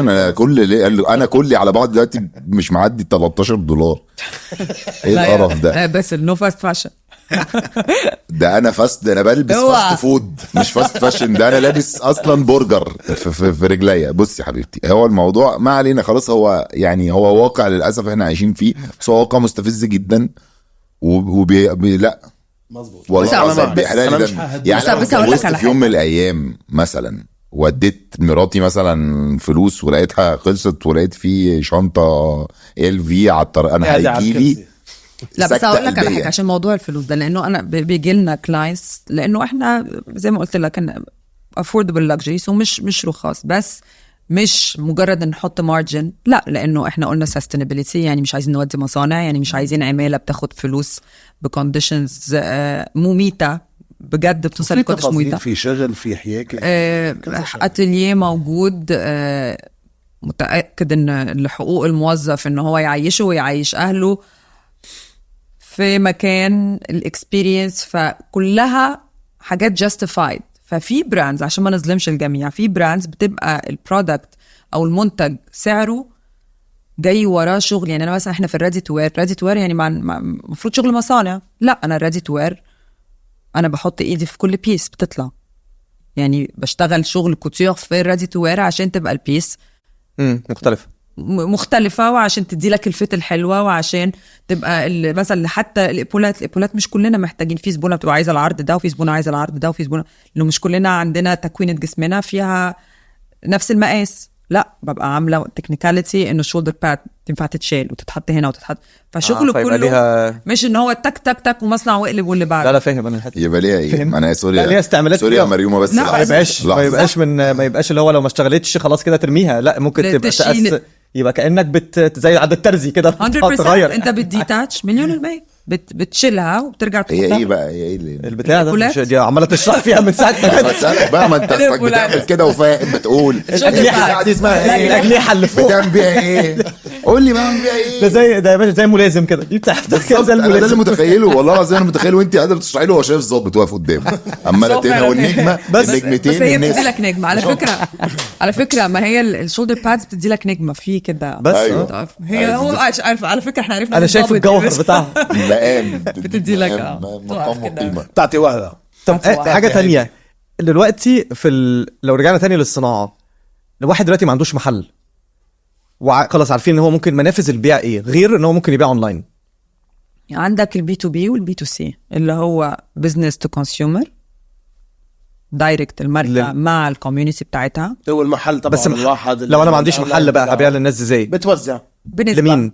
هارفي نيكلز مثلا، بلومينج ديلز، لافايات، كونسبت ستور، هذا المحل اللي بتفوت عليه انت وبتلاقي أوكي. كذا براند. اوكي. كونسبت ستور زي في مصر اللوكالي ملطش. او زي ميزون 69 والناس دي كلها. مثلا بس في حاجات تانية بقى، لان انا عارف ان الحاجات دي مش سهله، يعني مش مثلا ممكن اروح بكره الصبح اقول لهم انا يا جماعه لا طبعا ما ده بقى نرجع لاول سؤال، التشالنجز او الصعوبات بتاعه ان حد يفتح فاشن براند. ان انت صاحب المحل لو انت معتمد انك انت هتصنع وعايز البايرز او صحاب المحلات يبقى عندهم اهتمام بالبرودكت بتاعك، ده حاجه انت ما عندك زيرو كنترول عليها. لازم هو يلاقي. دلوقتي بقت بتشتغل بالعكس، بيجي زمان كان المحل هو اللي بيشارك يعني، واحنا في مصر زمان كان عندك كابل اوف كذا محل، انت بتروح تعرف الماركات من ورا. دلوقتي المحل مش بيشتري غير الماركه المعروفه، يخش على السوشيال ميديا بتاعتك يشوف حد مش سامع في ميسيس كيبا، يخش يفتح يشوف اوف اكس لابساها، اوف فلان لابساها، اوف دي عندها فولور، ده انا اقدر استفيد من الفولورز بتوعها. بيبقى مصلحه متبادله. مصلحه متبادله. زمان كان كل مصير البراند شراكه بالشغل، اليوم ما في حدا بيعمل حدا. يس. انا سمعت ان في محلات شغلانتها انها تلبس الانفلونسرز او الناس الاغنياء او السيلبرتيز او كده علشان يشهروا الديزاينرز. هل ده حقيقي؟ يعني بيبقى في محلات زي في امريكا بالذات كنت بشوفهم. بس لا انت مش قصدك ايه، هم بيبقى اكتر. لا مش شركات بي ار، كان في محلات. لا بس كنت شفتها هناك. كان ممكن ابقى انا مثلا انا واحد عندي انا ديزاينر عندي في الوطن العربي ونفسي اطلع امريكا مثلا، فكان بيبقى شوروم. هي شوروم هي تقريبا هي بتبقى اكتر مش محل، هو بيبقى شوروم يعني شركه بي ار او شركه بي ار از علاقات عامه. في الفاشن بتبقى عباره عن شوروم. لا تسي المكان اللي عندنا ده عندك ده في منه في دبي صح 100%. بيبقى مثلا حضراتكم كناس مشاهير وناس عندها فولورز وعندكم تأثير، جاي النهارده الحلقه عايز تلبس زي ما ستايلست، بدل ستايلست وين بتروح تجيب الهدوم منين؟ ما الستايلست لا اما بتبقى مع ماركه معينه، يكلموا ميسيس كيبا انه عندنا باسل زارو وعندنا كريم وعندنا الحلقه، ف بتدي كريدت انه باسل لابس من عند ميسيس كيبا، فبيبقى في بقى شو رومز بتجمع البراندز. فالستايلست عنده علاقه دايركت مع الماركه، او شو روم لو الماركه مش معروفه هتبقى محتاجه وسيط، الوسيط ده هو الشو روم. فهي كانت صاله عرض الناس بتخش تتفرج فيها. فميسيس كيبا تروح تدفع. لازم ما ينفعش واحد عادي يخش كده. لا لازم ابروفل ولازم مين وهتلبسها فين. برافو عليكي، لان انا قبل كده لما كنت عايش في دبي كان عندنا مره فوتوشوت فوتوغرافيا عادي بنصور، فجت واحده بتقولي تعالى لنا الشركه هديك لبس، بقول لها انت ايه بتهزري ولا هجيلك الشركه تدي لبس منين؟ الشركه اصلا بي ار انت فاهم. مش تعالى لنا المحل، تعالى لنا الشركه في الدور الثالث 302 اعمل معايا شركه جيراننا. على فكره انا عرفت الشركه دول جيراننا اللي هي كان فيها البنت الانجليزيه صاحبتنا مش فاكر اسمها ايه. هم من اكبر أيوة هم من اكبر البي ار. المهم دخلت لقيت حاجه شبه دريسنج روم يا معلم، اوضه كبيره هيك أنا قصدي وشماعات هي عندهم شو وبراندات بقى كتيره قوي، وانت تخش تقيس وتختار وحزام وبتاع ونضاره، تروح تتصور بطريقه بتيجي البراند بتدفع للبي ار كومباني. سو البي ار كومباني دول بيبقى عندهم علاقات مع الستايلست مع المجلات صح مع السيلبرتيز. لا انا شفتها بقول بالذات مع الديزاينرز. انا كنت انا واحد من بره القصه خالص، الاقي واحد فجاه ديزاينر قام كاتب ده مش عارف مين مثلا في امريكا براد بيت لبس من هدوء. ايه ده ازاي يعني؟ اكتشف بقى ان هو لا ده هو حاطط لبسه في حته روم فهم لبسوا، فهو في ستايلست راح خد الحاجه ولبسه. أيوة. بس كون اكيد انه ما كانت سهله عليه، لان أكيد. اليوم بدل الشركه في 1000 وبدل البراند في مليون، وكل مليون براند على هال1000 شركه، وهيدا ستايلست بده يروح من كلهم عم يجي على التليفونات ولا هسه. فحتى بدا لازم البرودكت بتاعك يبقى قوي طبعاً. انه الستايلست ينقي وان السيلبرتي يبقى عايز يلبسه. طبعا.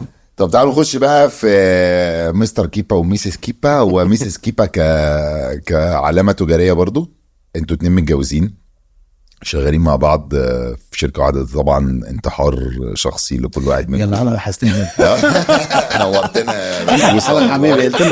قلت لك لانه عندي موعد دلوقتي. ولو ما غلبتكم صراحه. طيب شكرا جميعا.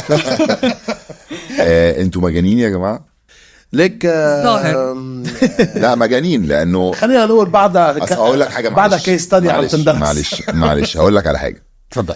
لو انتوا كنتوا شغالين في شركة بتعمل فاهم مرتدلة مثلا، فهو الشركة فيها الفاينانس وفيها التسويق وفيها، فاهم قصدي؟ فانتوا هتروحوا كل يوم هتزهقوا من بعض، بس هيبقى يعني كل واحد بيشغال في حتة. لكن انتوا يعني انا لما حتى رحت اتيليه باسل هنا فاهم، مريم قاعده هنا، وفي بقى زعيق من فوق الحيطان وبتاع وحاجات. بس هو الموضوع بتترمى. الموضوع بيجي مع الزعيق ده اكيد. ليه ممكن تعملوا حاجه زي كده؟ بص هو الموضوع كله يرجع لايه نظريتك في الجواز اصلا. في الجواز في اساسا. الجواز اساسا. حلو. فاحنا جايين من السكول بيستيز، بمعنى انه منفتحين مع بعض. عارف لك 2 سوا. لا بجد. فانا يعني هتكلم عن نفسي شخصيا، انا بالنسبه لي الجواز الناجح ان انت يبقى عندك البارتنر بتاعك ما بتزهقش منه. ليه؟ لانه انت لو عشت مع حد هتسافر مع الحد ده، هتخلف منه، السفر هتبقى مجبر انه يبقى في فاميلي فيكيشن، هتبقى طول الوقت كل ما الحياه بتبروجريس انه ايذر هتتخنقوا، وده بالنسبه لي الطريق اللي هو معظم الجوازات بتفشل، او تكونوا مع كل الصعوبات اللي بتيجي وكل المواقف مضطرين تقضوا وقت مع بعض still enjoying each other.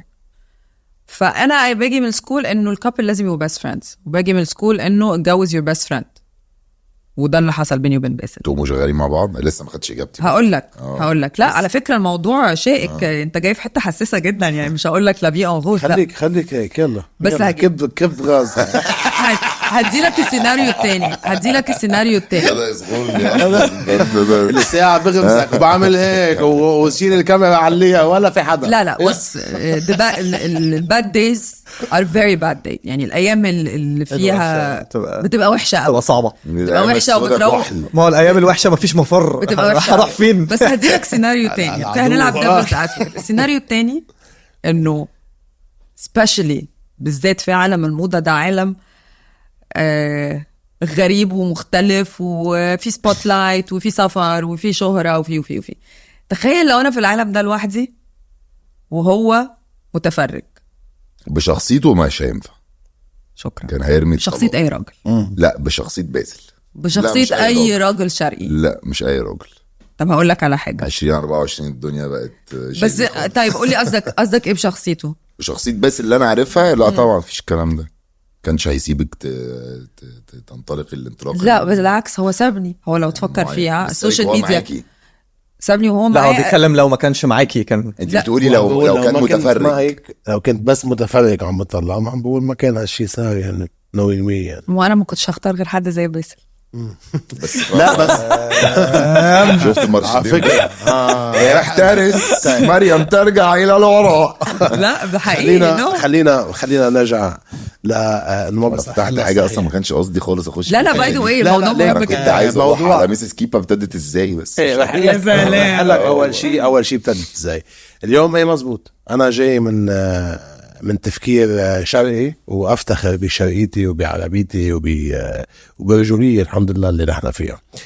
ومريم جاي من كمان من باك جراوند في كمان في جرأة، بس نفس الوقت محافظة.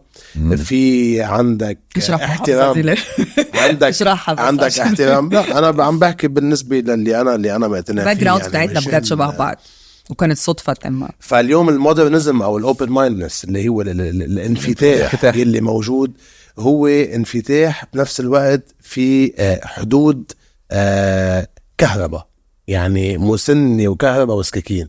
هون بيجي على كيف تعرفنا على بعض. نحن بنشتغل بالاعلام، كنا اثنيناتنا كل واحد بشركة، وطبعا اسم الله عليها مريم وكذا وعم تمشي يعني اكيد بدي اتعرف عليها بطريقه او باخرى. شغالين في شركتين مختلفتين. ايه ما بس كنا في ميديا سيتي. بس بالميديا سيتي انا كنت المصريه الوحيده اللي في الميديا، تعرف كل اللبنانيين دي يا باشا دي بلد يا جماعه. لا ميديا سيتي هو اصلا 4 بوقتها كان في 4-5 فول ريستورانتس. فساعتها كان اللي بتشوفوا بعض في مطاعم وكافيهات وحوالين الشغل يعني. وانا كنت المصريه الميديا الوحيده. سيتي اللي بيشتغلوا بالميديا اصلا كلنا بنعرف بعض بطريقه او ده سنة كام يا جماعه؟ ده زمان قوي. من 2009 ل 2013.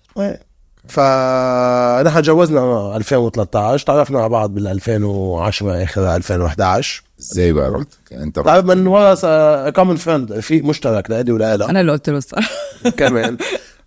سهلتها لك. انت اللي قلت له ايه؟ معلش لحظه. قلت له انا عارفه ان انت معجب بيا. وش مصر يلا تحيا مصر. بس انت كيف بدك تقولي هيك بعدين استحيتي. لا هي تحية. حبت تعرف علي كمان باول الطريق وتعمل المجهود. لا ما تضايقش. والله عندي شهود والاساميهم بندق لهم هلا على الهوا. خلينا يقولوا لي. فحاولت كذا ابروتش. اول شيء على مريم بيني وبين حالي شوف كيف بدنا كذا مع في مع مريم تمشي بطريقه بتلبس هي ما تنعى باللبس اللي هي لبسته اخر هم العالم اللي حواليها، بس بتمشي ما بتخلي مجال للاشخاص كلياتنا اللي مثل حكايتنا وعايشين ويلا وبقى نسهر وبقى انه نعرف اصلا نقول كلمه غلط. ففي لا في هيدي النظره، في احترام، في ثقه، في وقار، في بتحس انك في شولدر بادز. شفت في نجوم وسيوف. عرفت علي كيف؟ فبتيجي بتوصل انت لمحل لا ما فيك، مش عم نحكي غلط لا سمح الله بطريقه غلط يعني، بس انه بدك تكب كلمه بدك تشوف بتحس حالك منك مرتاح. عرفت علي كيف؟ بتقول لا عم تحسب كل كلمه عم بتقولها بهيدي الطريقه، فبتعطيك نوع من الجديه إذا بدك لا فتح الحوار معه. وهذا كان شيء كتير حلو. وأول ما بلشنا نحكي مع بعض كان في نوع من الجدية، يعني حتى هي ردت فعلا تكون قاعدة عم تطلع بوكر فيس، لا عم تضحك، لا عم انت مش عارف حالك، انت ماشي حالك مش ماشي حالك، مش مهنيك على حاجه. ايه بالضبط. شو بعمل هلا مثلا؟ برك على الفرنساوي، برك على الانجليزي، شو بدي رك على شيء معين خيل عارف اعجب مثلا بطريقه طب اهزر اسكت. هو كان ضحك على الهزار. ايه فعرفت لا وبتفوت وبنمزح وكذا بهالعفويه. العفويه مع الجديه بنت حاجز حلو للواحد يقدر يتعرف اكثر. بالضبط. فهيدي نحن تعرفنا بشهر رمضان، نحن 30 يوم عم نلتقى مع بعض، لا بلا ما انا عامل مجهود ولا هي تعمل مجهود، من خلال هالاصحاب المشتركين وقاعدين عم نفطر بنخلص بنقعد نلعب يمكن دهورة، بنقعد نتحدث بكذا بيك، وكل واحد بيروح على بيته. 30 يوم انبنى جسر حلو بين بعض. خلص رمضان من هون كمان رجعنا التقينا، نحن عم نحكي حسينا حالنا بنعرف بعض كتير من زمان. وهون يمكن فكرتها وقت قالت انه تجوز البست فريند مثلا هم شيء، يعني نحن بشهر واحد اكيد اليوم لانه في تشابه بخلفياتنا بتفكيرنا، هيدا الشيء كمان سهل انه ينبنى هذا الجسر. وهذا الجسر قوي قوي قوي كتير مع الوقت، لحتى بظرف انه طيب عنا حالنا ماشيين مع بعض وعم نتعرف على اهل بعض والاصحاب صاروا اصحابنا المشتركين. الموضوع كان سهل كده تقدم بهذا. وبسنتين كنا اوريدي كاتبين كتابنا ومجوزين وبدبي سنتين كانه 10 سنين يعني. لانه الواحد كتير بيشوف الشخص وبيقضوا وقت. الاهل هنا مش موجودين زي مصر او لبنان. ايه ونحن فبنقعد نشوف صحابنا يعني. احنا في رمضان كل يوم بتفطري عند اصدقائك. صح. ونحن اصلا بالميديا سيتي البنايه اللي هي بتشتغل فيها بلز البنايه انا بشتغل فيها. مش هيك اشتغلنا جانا مع بعض معودين على علم المسافات. لا بس to go back to your question بجد، لانه بنسال السؤال ده كتير قوي، موضوع انه مجانين تشتغلوا مع بعض. الموضوع مش سهل خالص، especially لما يبقى في اوقات في الشغل فيها ضغط جامد. انه فجأة يعني عدينا بكذا موقف انه فجأة الستاف السايكل بتاعت الستاف في دبي سريعة جدا، ففجأة انت تكون مقدم يعني في investment في الموضوع، وفي مرتبات بتدفع، وفي طلبات واوردرات بتاخدها. ففي اوقات كتيرة كانت الستريس فيها لا يحتمل يعني. فالموضوع هيروح معاك البيت يعني. نورمالي لو حد واحد بيشتغل في شركة موضوع، التاني بيبقى في حتة تانية بيهدي على الجو بيطري، بس لما احنا الاتنين بنبقى في نفس المشكلة في نفس المركب، فالستريس بيروح البيت طبعا. especially دلوقتي كمان مع وجود ولاد، هما في الاتنين parents راجعين، نفس الفايب بتبقى فعلا صعبة صراحة يعني. بس على نقطتك، انا بيت ببيت الوالدة الله يطول بعمرها بتشتغل، والوالد كمان الله يرحمه كان من المشجعين لمسيرة الوالدة لحتى تنطلق، لحتى تكبر، لحتى يكون في عندها استقلاليتها ومسيرتها حتى بالسفر بتمثيلها للبنان بالإديوكيشن على الوالدة بالتعليم، فلتمثيلها للبلد حتى برات لبنان بالقطاع التعليمي وكذلك. فبيت بطريقة شفت انه التحرر عند المرأة شيء بيزيد جدا ان بيحط على الطاولة added value، مش لا ما بعرف شو، مش مجتمع منغلق او مجتمع شو بيسموه ذكوري بشكل narrow minded مثلا، بشكل ما واحد يفهم. لا، اطلع من خلال هذا الموضوع المرأة عم تشتغل، المرأة بعدها مرة محافظة، بعدها مرة بتحب عائلتها، بعدها مرة بتقدر جوزها، بعدها مرة بالعكس كل ما هي كانت عم تنعطى مجالها وكل ما هي عم تنعطى الحرية والتشجيع الكافي. لأنه قد ما نحن نكون متحررين وقد ما نكون نحن اليوم متمدنين، قد ما نحن بعدنا بجزء كبير بعد المجتمع مجتمع ذكوري إلى حد معين عم يتغير، بس بعده لحد معين. أنا اليوم مع مريم لا شفت هذا الوجه اللي فيها، إنه هي مريم لحالها قبل ما أنا أتعرف عليها شخص محافظ على حاله، شخص متحرر بتفكيره، شخص عنده الكرياتيفيتي الابداع، من كان بطريقه اللبس، ان كان بطريقه الايفنتات، اذا بدنا نعمل عشاء بطريقه طبخ، حتى وقت كانت حتى تعزمنا وتعمل شيء بتطبخ بطريقه كرياتيفيتي، يعني ملوخيه بالاسكارجو عرفنا هيك يعني. لا انا جربت فبتعمل قصص فيوجن وكذا وهيك، وفي جرأة بطريقه تنفيذ القصص، حتى لو الشغله بالنسبه لنا انه كيف عملتي هاي مع هاي، بتعملها وبتقعد وبتدوقها بشخصيتها، بتخليك تدوقها. عرفت علي كيف؟ وبتطلع طيبه. طيب عظيم. بس الشيء الشرقي اللي جواتي لا خليني يكون قريب منها، اوت اوف انه انا بدي احمي، انه انا هيك شخصيتي اليوم. لكن ما يدهش خلينا نشوف هالابداع اللي انت فيه. بالعكس خلينا نفوت اول ان. احنا مش جايين من محلات البابي ومامي الله يطول بعمره ويرحمهم، خد حبيبي هيدي كذا مليون وروح بتسلى فيهم. لا، ما كان هيك. نحن اشتغلنا اشخاص عصامية، اشخاص نصرف علينا على الاديوكيشن وعلى المجتمعات مشان نعرف نبني حياتنا ونعرف قيمة الحياة ونمشي فيها. بس اليوم في ريسك بدك تاخده بالحياة، وهذا الريسك لازم يكون مبلش وانت من محل مقتنع فيه. يا انت مقتنع فيه يا شريكك بالحياة مقتنع فيه، وهيدا الأصعب. فاليوم أنا اللي أنا مقتنع فيه حطيت عليه رأس مال وكبرنا، والميديا اللي عم نشتغل فيها وكذا، ومثل عم نعرف الميديا هلأ اليوم واصلة على سلوب معين. أنا بطل همني أصلا إني كبرها أكتر ما إنه أنا عم شوف اليوم الفيوتشر والاكسبكتيشنز اكثر من خلال الفاشن والريتيل بالمؤسسه اللي احنا عملناها. هي حيكون فيها مستقبل اكثر، مستقبل اطول. ما فيها البيج تك مثل جوجل والميتا وكذا اللي فات على اوريدي عملت حد للجروث تبع الميديا بغير طريقه. فصرت تخلي المجهود يستثمر بالمحل الاصح. وهون اذا بدك السؤال اللي بينسال بعالم الرجال، انه هل مجهودك يستثمر بأفكار مش أفكارك، مثلا بإبداع مش إبداعك؟ لا، أنا اليوم بعتبر أنا ومرتي واحد، بعتبر أنا هي اليوم شريكة حياتي.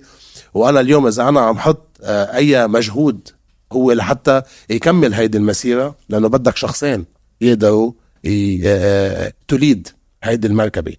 اليوم مريم تقدر تكون على الشق التجاري وعلى الشق الأعمال بكل ثقة، تقدر تعملها وتعملها مؤسسة منيحة، بس ما فيها تعمل الراسين مع بعض، الابداع والارقام لانه هاي بتأذي هاي. لانه هاي ببلش تفكر كم متر قماش، وهيدي قديش لونها، وهيدي كيف بدنا نوفر فيها، وهي كيف بدنا نعمل فيها، وهي كيف بدنا نعليها، وهي كيف بدنا نصغرها. الراس بطل عم بجيب الوان، وبطل عم بجيب سيلوات، وبطل عم بجيب ديزاينات، وبطل عم بجيب كل هالقصص. فهون اذا بدك بنرجع لموضوع الرول اللي انشرى، وهو هذا كان الفخ اللي اخذني على هيدي الدباديب، رول الدباديب. انا كنت ذكيه، بس انا سميتها باسم البراند من الاول. بقول لك ايه، انا وحياة ربنا قلت له كده النهارده، بيقول لي اصله وباسم قلت له يا باشا هي اصلا مسميه البراند باسمه اصلا الموضوع منتهي هي مدبسه خلقها لا معلش الناس تفهم بس عشان احنا عارفين بس هو كيبا ده اسمك انت هو اللعب لانه كنت العب بالفوتبول بلبنان يعني جول كيبر فحارس مرمى فجول كيبا راحت مع هنا لما تعرفنا على بعض صار يقولوا كيبا ومسس كيبا انه بالميديا بيعرفون الكيبا اكثر اذا بدك يعني. لا بس حلوه منك بصراحه صايع يلا حلوه صايع بكل هدوء لبستني خدنا بكل هدوء لا بصراحه انا سميتها مسس كيبا لانه لما اولا انا كنت في الميديا واحنا في الشهر العسل حصل كذا موقف كده شديت مع ماي دايركت بوس والشرقيه اللي في باسل اللي عايزه تعملي ايه اول ان معاكي فاستقلت وانا في الهانيمون استقلت في دبي ما فيهاش هزار لسه فاتح شركته جديد وانا استقلتي في الهانيمون استقلت في الهانيمون وهو كان لسه فاتح شركته قبل ما نطلع الفرح فلسه ما فيش اي انفويسنج طالع اللي داخل فاحنا عملنا عارف يعني صفحه جديده من كل حاجه هي سبورتد مي ما فكرش توايس لما قال لي لو انت خلاص يو هاد يور شير خلصتي هي سبورتد القرار بتاعي في الاستقاله توتر ابتدى طبعا الواحد راجع للبيلز وللايجارات والعربيات قلت له واتس نيكست هو اللي قال لي فاشن از نيكست انا قلت له يعني ايه فاشن از نيكست انا لا دارسه فاشن عامله فقال لي احنا كل ما نروح مكان وكل ما نخش ريستورانت كل ما نتحرك كل خطوتين حد يجي يقول لك يعني لا عايز يصورك او يسالك لابسه ايه فقلت له اوكي يعني عندي ستايل بتاعي بس مش معناها ان انا اقدر اقدم زي ما قلت لك something on the table فقعدنا فقلت له لو هعملها بطريقه صح مش عايزه اكون متطفله على الاندستري واحنا في الهانيمون بعت شفت مين الجامعات اللي في دبي كان في اسمود لسه فاتحه ده بعد الجواز كمان بعد الجواز رجعنا من الهانيمون ده هانيمون اصلا عجيب جدا بس هانيمون مصيري بنقدم على جامعات واحنا في الهانيمون بس كان حلو لانه عن جد قضينا 30 يوم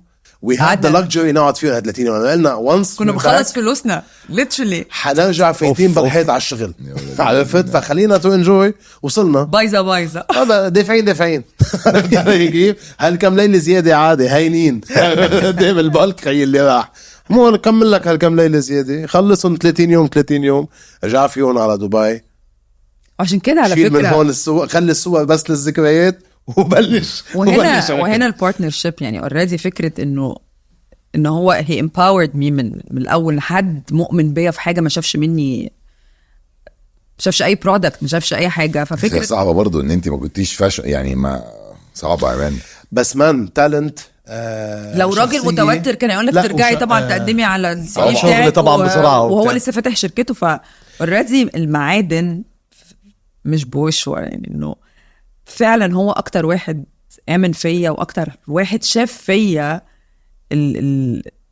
الفيجن اللي قدام اوكي البرودكت كان الفيجن بتاعي والكرياتيفيتي من عندي بس هو اللي امن ان انا عندي حاجه لا هي بصراحه وهي سبورتد برافو يعني لا وعلى يعني فكرة خطوه مش خطوه جامده وانا البيج بتاعتي على الانستغرام ما كانتش يا عم اسمها ده مجنون يا عم والله العظيم حد يعمل كده بس لا على فكره عملنا كمان جنون نحن مشينا هي بتقول لك ما كان في بزنس بلان وكذا انا على الخفا عامل جميع انواع البزنس بلانز بس اليوم برجع بقول لك وصلنا لمحل يعني ما كنا اليوم اخذنا الخطوات ما كانت قبل الكوفيد وما بعد الكوفيد رجعنا اخذنا خطوات بعد اكبر واحلى وان شاء الله هلا الاستمراريه لايام بعد احلى واكبر بس طبعا كان في المطبات اللي اجت من خلال القصص الثيرد بارتي اللي هي امبوزد على كل العالم بس نحن اليوم بحجمنا وبحجم الرسمال اللي نحط الوجع كان كبير بالكوفيد الوجع كان كبير من وراء مثلا الانفليشنز والحروبات والقصص اللي كانت عم بتصير all across بس هذا الشيء ما خلينا نوقف هذا الشيء خلينا نطلع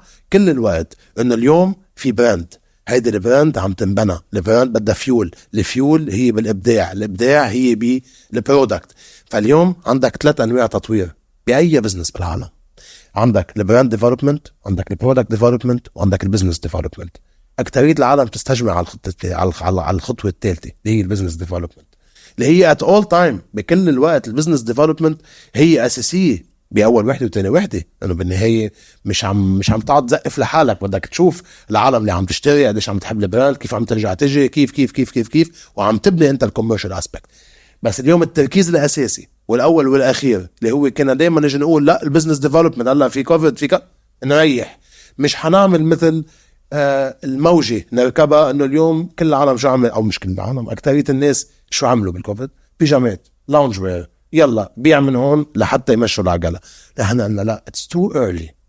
بعده اليوم البراند معروفة بالامضاء بالسيجنتشر تبعها، خلي البراند تدلها مثل ما هي، نستنى شوي بندلنا عم نحكي نفس اللغة نحن عم نحكيها، حتى لو هيدا الشيء العالم ما في ايفنتات، مش عم تطلع برات بيوتها، مش حيشتروا هلا، ما بيأثر. يتذكروا انه هيدي البراند دلت محافظة، دلت عم تحكي نفس اللغة، وهيدا بعد ريسك اكبر. ما كان حدا عارف امتى بيخلص الكورونا، هتاخد 3 شهور، هتاخد سنة. يعني اول كولكشن نزلناها كان في جولاي، كان ليترلي الناس لسه طالعه من بيوتها، وكانت اجرأ كولكشن وكده زي البورصه، حطيناها اونلاين، وكل الحاجات اللي باعت اللي هو الناس اشتريتها، ما فيش ايفنتس حصلت لسه، كان في ناس خرجت من بيوتها تشتغل بس كان تجمعات ممنوعه، بس الناس كانت متعطشه. طبعا كل لابس بيجامه بقاله 6-7 شهور عايز البس بقى. فكان حتى الماسكات كان مؤامره، كان جامله مغامره ومغامره. فهذه هي اليوم بالضبط ركزنا على تطوير الماركه، على تطوير المنتجات. شايفني كيف عم اجي احكي بالعربي؟ لا فظيع. مش عم هيدا. بس دلوقتي عندكم ايه بقى؟ لان انا شايف في حاجات تانية كتير قوي. اوكي نحن هلا لازم تيجي. لا نحن هلا البراند هي في عندها 3 directions اللي هن launched and revealed and to be distributed اكتر واكتر. بوظت كل حاجه بالانجليزي كتير. لا شفت انا بتكلم عربي ازاي؟ لونش اند يلي هي في احنا ابتدينا بالملابس الجاهزه اللي هو ريدي تو وير. ايوه الجاهزه. ابتدت البراند بالملابس الجاهزه اللي هو روح اشتري والبس. ريدي تو وير اللي هو لما لقينا انه معظم زبوناتنا ناس جايه عايزه تعمل حاجه كاستمايزد ومخصوصه، فلقينا انه في بيج تشانك من البيزنس الفلوس جايه من حته الكاستمايز. في جزء كبير من المبيعات جايه من كده. ده اللي هو اصلا انتوا ده اصلا بقى مسز كيبا.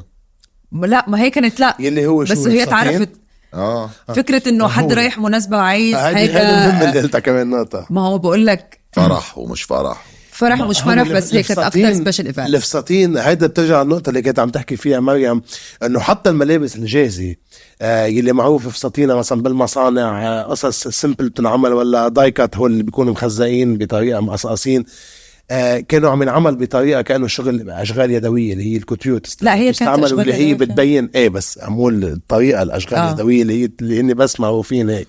فنحن المطبخ تبع الصناعه كلها اشغال يدويه، المكانات تبع اليدوي، مش المكانات الماشين والليزر والما بعرف شو والكذا والهيك. فبدك عالم كرافتمانشيب بنسميها، بدك عالم عن جد ذو صناعات وابداع حتى بالتصنيع. فهيدا اللي خلى حتى الالبسه الجاهزه تنعرض بالفساتين مثل ما هلا انت عم بتقول، لانه كان مع كل كولكشن مع مجموعه مع كل مجموعه كان عم يطلع نسبه مئويه لا تقل عن 30 ل 35% من الفساتين. وهيدي الفساتين كانت العالم عم يطلع فيها لمناسبات، مش انه والله ريدي تو وير بيلبسوا لا رايحين بيها حاجات كبيره، فرايحين فيها حاجات كبيره. الطلبات على الكستمايزيشن كترت خاصه بالاعراس اللي هلا دارجه مؤخرا اللي هي ديستنيشن ويدنجز، اللي هي اعراس بسانتوريني ولا اعراس باليونان مثلا، عرفت بايطاليا بكذا، فعلى البحر على الهيك بدهم يلبسوا شيء مرتب، نفس الوقت شيء صيفي، شيء ما توسعت على اكثر. صار العالم بيعرفوا اكثر هون عن الفساتين. بس هيدا خلى كمان انه نطور نعمل شيء اللي اسمه الاستوديو، والاستوديو تحته الفساتين اللي هي تبع المناسبات الليليه. So basically في الريدي تو وير اللي هو الملابس الجاهزه، وبما ان الكاستمايزيشن بقت حاجه big chunk of the brand، فبقينا بنعمل let's say مثلا ريزورت انه للصيف في يعني ابتدينا نطور في عدد الكولكشن بتاعت الملابس الجاهزه، لانه البروسيس ان حد يكلمك يقول لك انا عندي فرح في الساحل الشمالي ولا عندي ايه، وان انت تقعد تكستمايز، ده بياخد وقت كتير قوي من الكرياتيف دايركتور طبعا هو انا، وبياخد وقت كتير من ان انت توقف عجله الكولكشن، انه الكولكشن الكبير بقى اصلا 100% اللي هي ليها مواعيد وليها فاشن ويك. فعملناها كبراند لسه بتبتدي لمده 3 سنين بس، بما ان البراند الحمد لله بس كان دايما بتجري وبتكبر اسرع مننا، فكنا بنلبي، بس وصلنا على محل إنه قلنا لا خلاص إنه فهمنا المطلوب أكتر حاجة، وعملنا ميسيس كيبا ستوديو. ميسيس كيبا ستوديو اللي هي التيكت بتاعها أعلى، اللي هي بتبقى فيها ايفنينج حاجات اللي بالليل 100%. التيلر ميد بقى 100% ده بتاخد ابوينتمنت، وعشان كده اخدنا الفلاج شيب ستور انه فيها اكسبيرينس وابوينتمنتس، والفابريك بتاعها كمان اتس في اغلى وفي سوفيستيكيشن اكتر. ففي ميسيس كيبا ستوديو اللي هي للايفنينج والبرايدل، بس البرايدل كله نفس لغه ميسيس كيبا، مش اللي هو كانك اشتريت الفستان ده بس اشتريته بابيض، وبدل ما يكون ده لقيت في سلسله هنا ذهب. فاهم؟ فنفس فكره ميسيس كيبا بس مترجمه على العروسه يعني بالظبط. بجد ده بس هتلاقي كذا شغله بالعرس. لا بس انا خدت بالي النهارده لان دخلت بصيت برضو، قلت ابص بصه سريعه، فما لقيتش اللي هو اللي انا متعود عليه اللي هو العادي. لقيت في استوديو، لقيت في هوم، ده هم بقى البيبي الهوم ده البيبي بتاعي الصراحه، لانه ابتدى بطريقه كنا بنفرش البيت وبنفرش الاتelier الجديد، فجبنا انتيريور ديزاين. كل ما تاخدوا قرار مع بعض على فكره تفتحوا بيزنس جديد، وكله عفوي. ولا بوعدك من هون اللي احنا حاطين لا ان شاء الله 2004 big year for us. لازم يكون في، خلينا نقول لا يقل عن 6 verticals تحت البراند. اول 3 2 حكينا عنهم، الثالثه هوم دي اللي هي السستينبل بقى، وفي 3 كمان لكل الفابريك من ايه ده، دي حلوه قوي دي. انا فاكر هوم قصدي، كنت فاكر ان قصدك حاجات فرش اكتر. لا ده كده ده حاجات اكتر، قماش ستاير ما هو بقى كل الستوك بتاع الفابريك بتاع الكولكشن القديمه بترجع تبقى موجوده في كوشن موجوده. تعملوا فيها ايه؟ حلوه قوي دي على فكره، فكره حلوه جدا. ولو دخلت الاتelier هبعت لكم صور الاتelier نفسه شبه. لا لازم كله برضه هطلع شولدر باد. اسمع بس بتاع قاعد على بقى يا طلع. اسمع دي، عارف بنات يعملوا ايه بقى؟ وخدي وبيقولي باسل قال احنا في 2024، باسل بيقول حاجه دلوقتي، شوفوا هتحصل امتى. اسمع بس، هتيجي واحده من نفسنا من التانية هتقوم لابسه فستان من عند ميسيس كيبا يخبل، وتروح بيه فرح البنات كلها تنافسنا، تقوم جايه البت التانية دي رايحه على هوم واخده القماشه بتاعت الفستان الفشيخ، حاطه ستاره ومنزله يا جماعه شايفين ستاره بس على فكره بس اقول لك على فكره على فكره كل الكومنتس بتاعتك اون بوينت، لان كل ده واحنا بنعمل بزنس بلان بس we're avoiding this اكيد. الاستوديو مش هتلاقي بس على فكره عجبتني. تخيل فهمان صح، كيدهن عظيم يا معلم. حطها ستاره وانزل صوره ان بص هيدي نقطه مهمه. بس هيدي مثلا هيدا القماش اللي عم بيكون فايد بالهوم، هو لا القماش اللي من شهر مثلا 2016 17 18 بس اقول لك على حاجه، لو رحت جوتشي منه الا بالسيجنتشر بيسز اللي هي ممكن تكون هون مثلا جوتشي ذا تايجر، ذا فيموس تايجر بتاع الجاكيت اللي بتشتريه هو نفسه بتاع المخد. هو اتس education باي ذا واي، وده بالظبط. انا ما اشتري، انا بالنسبه لي التايجر والزيبرا والحاجات دي بتموتني. تقفش على كل البراند. لا مش قافش، انا ما كنتش عارف ان ده جوتشي، انا بس بتكلم عن انا كرجل ذو صوت تخين، تمام. انا الانيمال دي طب وليه؟ والامبلم والفانزي. طب الفانزي الكنبه اللي بتخش شاريها. هو انت ليه فاكره انا فاهم انت بتقولي ايه فانزي؟ لا بس بكلمك على الكالتشر بتاعت انه البيج براندز. ايه ده؟ لا خالص على الهوم ومش هوم. بالعكس، لا انا مع انا دلوقتي انت بس عشان قلتي كلمه فانا تخيلها على التنفيذ 100%. انا عندي مشكله في الفاشن عامه، دي عارفاها من زمان دي. ايوه مع التايجر ده بيجنني يا مان. لا بس والشنطه اللي بتنحط على الارض، والشنطه لا تمنها. احنا مش بنتكلم على التايجر. لا انا بس عشان انت قلت تايجر فانا غصب عني كان لازم بس على فكره، وهو دي الاديوكيشن، لازم موضوع انه الفابريك اللي انت هو ليه انا على السرير الامبرويدري. في ناس بتخش ببيوت ناس عيله المالكه ولا بتشوف الاركايفز بتاعهم، بتلاقي ان الكفر اللي محطوط في السرير is embroidered بالشهور يعني. ده لو متطرز قصدك 100% الارت اللي وراه. فالميسيس كيبا هوم is something like that. هي اسمها it's eclectic way of living. انت مش بتتكلم ان انت داخل ملاقي حاجه ابيض متطرز مكتوب عليها الانيشلز بتاعتك. لا لا انا عجباني جدا على فكرة كلها الفكرة اكسنت أصلاً. بيسز وهي والله. مكمله الستوري. عجباني، حاسسها كمان بتبقى جامده قوي لو وعلى اتحطت في فكرة- بوتيك وتلز. وعلى فكره بجد بقى. وده بيجي لنا فعلا كولابوريشنز مع اوتيلات انه عايزين الشخصيه بتاعت ميسيس كيبا الهدوم في يعني دي في كولابوريشن لا، اكشلي لا، از حد راح سبيكينج. فيرزاتشي وتل اه انا امتى على الايفنت كذا مره دخلت الاوضه يعني قصدي حد قعدتوا في- صورنا كامبين هناك. شفت الاوضه عامله ازاي واللحاف وكده. انت بتخبط في كل مفيش براند هيلبسوك بعد كده يعني خبطنا في الناس لا، بس هو وخبطنا فيرزاتشي اصلا مبالغ فيه عامه يعني. لا لا لا يعني لا هتلاقي اسمه مكتوب على الشورومز اللي كنا بنتكلم عليها مش هيدخلوا لا لا اخرك بس الفتح عشان بس عشان فيرزاتشي برضو الحاجات فيه لا، مبالغة، فيها لاود، مبالغة. اتس فيري لاود. هي فيها مبالغه. صح ولا اسمها بس ده يرجع انا بالنسبه لي احترم البراند اللي ما تخلتش عن الدي ان اي اللي هو كنا بنتكلم فيه بالطريقه العاميه اللي هو اللغه بتاعتهم.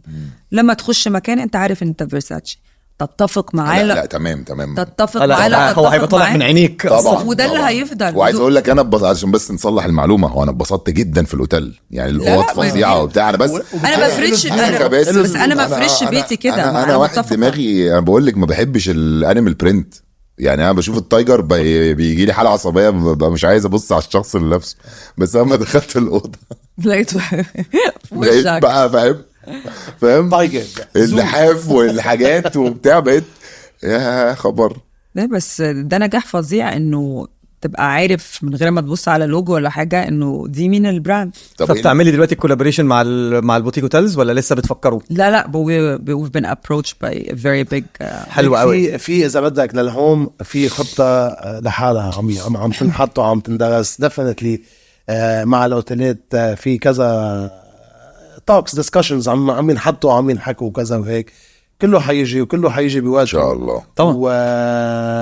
يعني دايما بنقول يا ريت فينا نشتري وقت زياده. طب والرجاله بقى يا جماعه؟ القصص عم تركض بطريقه معينه. بس انه بص اقول لك على كل حاجه خطة بصراحه حتوصل إن شاء الله. موضوع الرجاله فين في حياتنا؟ انا عامه يا جماعه ليه ما حدش بيعمل حاجه للرجاله؟ مش بتعبرونا ليه؟ مش فاهم في- واحنا اصلا اتفقنا اروح محل الاقي فاهم اعمل 70-90% رجاله من ليه لو المحل. واحد زي حضرتك بتقول انه ما بتنفستش ولا مجهود ولا تايم ولا فلوس على الهدوم. تلبستنا فعلا. ده نمبر 1.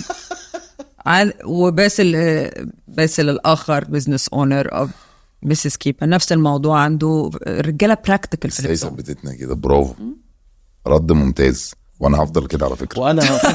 وانا هفضل كده على فكره. والله العظيم بصراحه تصدقي الشوبينج ده يا جماعه اوحش حاجه في التاريخ. وأنا هلا اتقالت أهو. وحياه رب انا يعني راجل ممكن اشتري من على انا بشتري نص لبسي من على الامازون. الرجاله براكتيكال اكتر من الستات لا قليلين عندك حق، قوي. لا برافو عليكي والله العظيم، وانا تصدقي فعلا عندك انا حق. جدا فخور لانه كان ديبيت بيني وبينها على موضوع المن اذا بينعمل من اما لا. بس انا كتير مبسوط انه الانسر كان لا ايه ده؟ from a business جاهز. perspective مش from a creative perspective.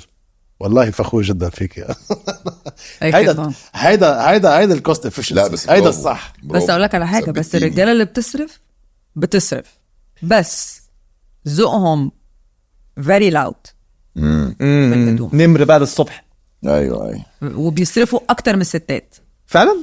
الرجاله اللي بتصرف في الشوبينج بتصرف جامد قوي يعني. ايه ده؟ ما تخيلش ان هم يصرفوا اكتر من الستات. الراجل اللي بيصرف اكتر من الست. ايه ده؟ عايز اقول لك الراجل بيتعرف من جزمته وساعته وحزامه. لا ما فيش يا باشا، بقول لك امازون. انت بتهزر اصلا. بس بقول لك ايه، عارف انت كل واحد بيبقى عنده جزم. ايوه طبعا. على فكره بيقول لك أيوة طبعا. الكابل بيتعرف يعني دايما تبص على جزمه الراجل، ده اللي يبين لك الكابل مهندم ولا لا. الكابل بيكونوا داخلين في مكان انه يعني اول حاجه تبص الراجل جزمته ايه. طب انت بس ليه كابل؟ لا مش عارف يعني ليه الراجل عامه. مش كابل. ايه علاقه الكابل قصدي بالموضوع؟ ماشي. لا لو عايز تعرف السوشيال كلاس، ان الست ممكن ميك اب، ممكن شعر، ممكن انه بس في الراجل في العامه مش في الكابل يعني، قصدي اشمعنى كابل؟ بنتكلم لو عايز تعرف الكابل السوشيال كلاس بتاع الكابل بتوع الكابل ده يعني. اوكي أيوة ماشي. ان الست ممكن تعمل سيمبل حركات، انه تعمل شعرها بطريقه حلوه لو هي اموره، لو ممكن تلخبط بس فتبص على طول على بس خلي بالك هو كل راجل في اللي هو بيتعرض لهذه المواقف، سواء بقى ريد كاربت، سواء ايفنتات معينه، سواء حاجه فيها رويالز بتاع مش عارف ايه، ده بيبقى فيه جزمه وساعة وحزام، دول اللي هم ايه طب على فكرة كله محطوطين في الخزنة. بيطلعوا. عارف دول اللي بيطلعوا لعين ما تخش عندي على انستجرام اي حاجة مهمة هتلاقي نفس، لو ركزت هتلاقي نفسك بيسأل نفسك. لا ده حقيقي، ده حقيقي. الحمد لله. فما فيش مشاريع يعني يا جماعه. لا بص بعمل بصراحة بعمل كاستم ميد. لا في كاستم ميد ككولكشنز بالمدى القريب. هلا ما في اي خطه بتقول للرجاله قصدي يكون يعني. في للرجاله. انا بالنسبه لي بحب الالوان، بحس انه بالنسبه لي في متعه في اللبس، لانه الحياه فيها ستريس كتير وفيها نكد كتير، فبالنسبه لي اتس واي اوف بكسر الحاجز ده. انا نازله النهارده مبسوطه، لون اعمل. في ناس بتلبس اسود كتير، ناس بالنسبه فاشن از السمبل ببساطه، هي قطعه هدوم انت بتلبسها وبتحطها عليك بطريقه معينه بتقول انت مين. عايز تبريك عايز تخش على الاوضه دي تسيب انهي مسج. انا اصلا انا بتتكلمي مع واحد عنده عمى الوان، فانا اصلا بلبس ابيض واسود بس ما عنديش اصلا اقتراحات تانية. انا ما رضيتش ابتدي الحلقه. انا كنت احط. بس اقول لك انا معلومه، انا كمان كولر بلايند، سنس الالوان كتير. نعم يا بس مش ميجر يعني، في كده بتشوف اللي بدها اياه بيسو، يعني ممكن نختلف جامد على الاسود والكحلي. ما بدها تشوف الحاجه بتقول لك انا تشوف الحاجات على مزاجها بس. لا والله اسود بجد. بجد لو انت لابس لون مضايقها ما بتشوفكش من الاخر. اللي انت لابسه. ايه ده المعلومه دي؟ والله عندك عمى الوان؟ لا مش عمى الوان، هتلاقيه شويه بعمى الوان، بس لا ممكن نختلف، ممكن نقعد نتخانق على اسود وكحلي وانا ابقى مصر ان هو اسود. يعني مريم عن جد التلبيق اكثر بنسميها النيوانس تبع الالوان مع بعض اكثر، هي تجمعهم مع بعض بغض النظر. يعني عن جد ما بتوقف عن تفاصيل، حتى لو اليوم احمر اخضر كذا هيك بتطلع فيهم بطريقه بتجمعهم مع طريقه ببعض، واحد ما يتدخل. يعني انا تعلمت شغلي في مسيرتي انا وياه، لانه انا من النوع اللي بصلتي محروقه تعتبر انه عرفت دغري بدي فوت بالموضوع. لا تعلمت معها خيي عود ما تحكي ولا كلمة، تفرج شوف بالنهاية شو بيطلع. لما مثل ما شفت أول قماشة برادي لبنت الصغيرة طلعت شيء كتير حلو ومبيع كتير، بدي اضطر احترم نفسي واسكت. لا اقول لك، عايز تعرف اكتر تشالنج ما بيننا في الشغل؟ بدنا تشوف بعدين بالاخر كيف تطلع. اكتر تشالنج ما بيننا في الشغل. اوكي انا شخصية لو بخش البس قبل ما اخرج وكده، الموضوع بالنسبة لي بروجريسيف، يعني مش حط ابيض عشان انا مش ابيض على اسود ولا سيمبل، فانا نفسي ما ببقاش عارفه انا واصله لفين، فبتحط ده تحط ده، فموتي وسمي ان حد يخش في النص ويعلق يرمي كلمه ويتكل يرمي.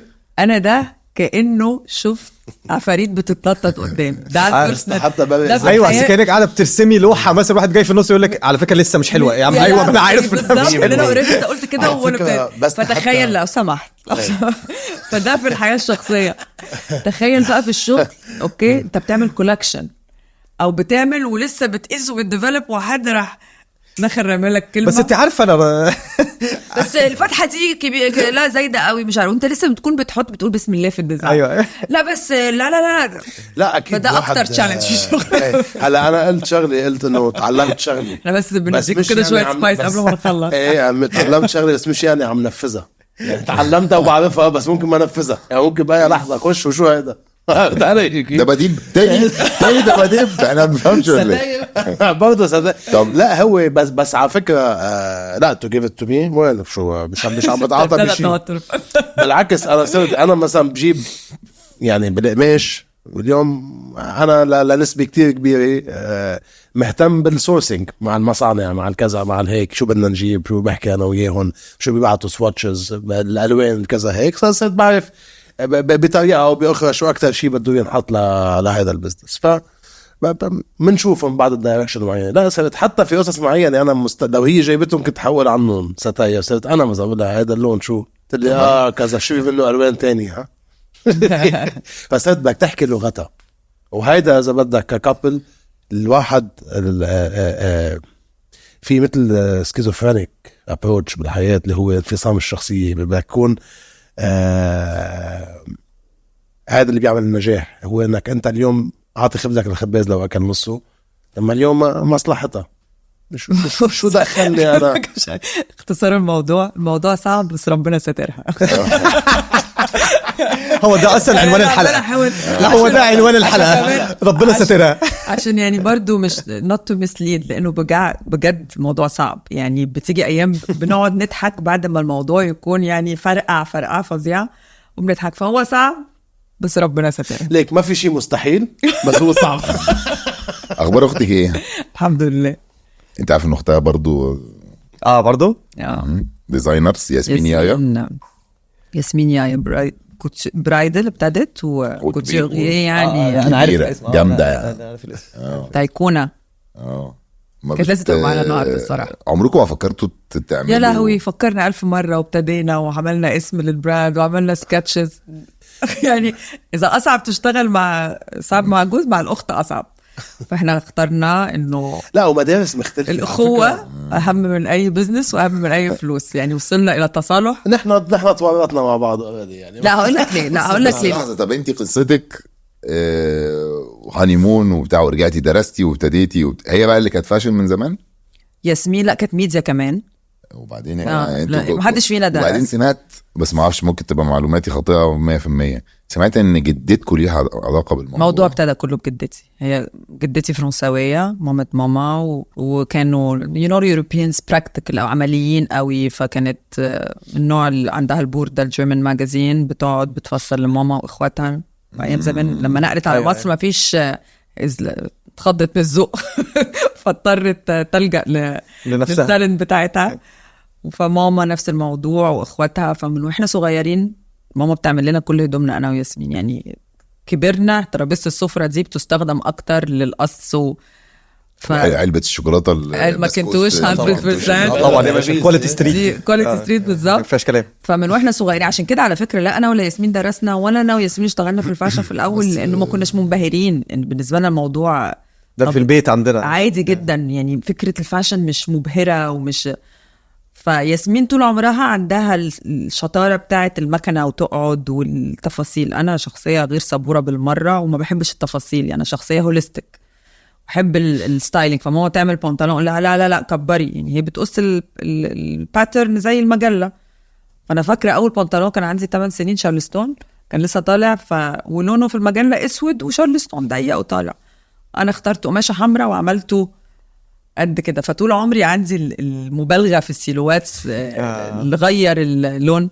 فمن واحنا صغيرين حتى التيك بتاعنا على الفاشن مختلفه. لا المبالغه عامه مش بس بالسلوات. قاعد شفت التوتر طلع. ليه حددت هي على فكره هنبتدي الحلقه من دلوقتي. الفاشن اول حلقه تانية يعني على ما وصلنا اليوم. ايه الحلم يا جماعه؟ تحت البال ولا في موضوع صعب الصراحه. بنعيط شويه في احلام كتير على الصعيد الشخصي ولا على الصعيد الشغل ولا شخصي والشغل. ليك على الصعيد الشخصي اكيد احلى كلمه هي الحلم، هو راحه البيت، راحه البال.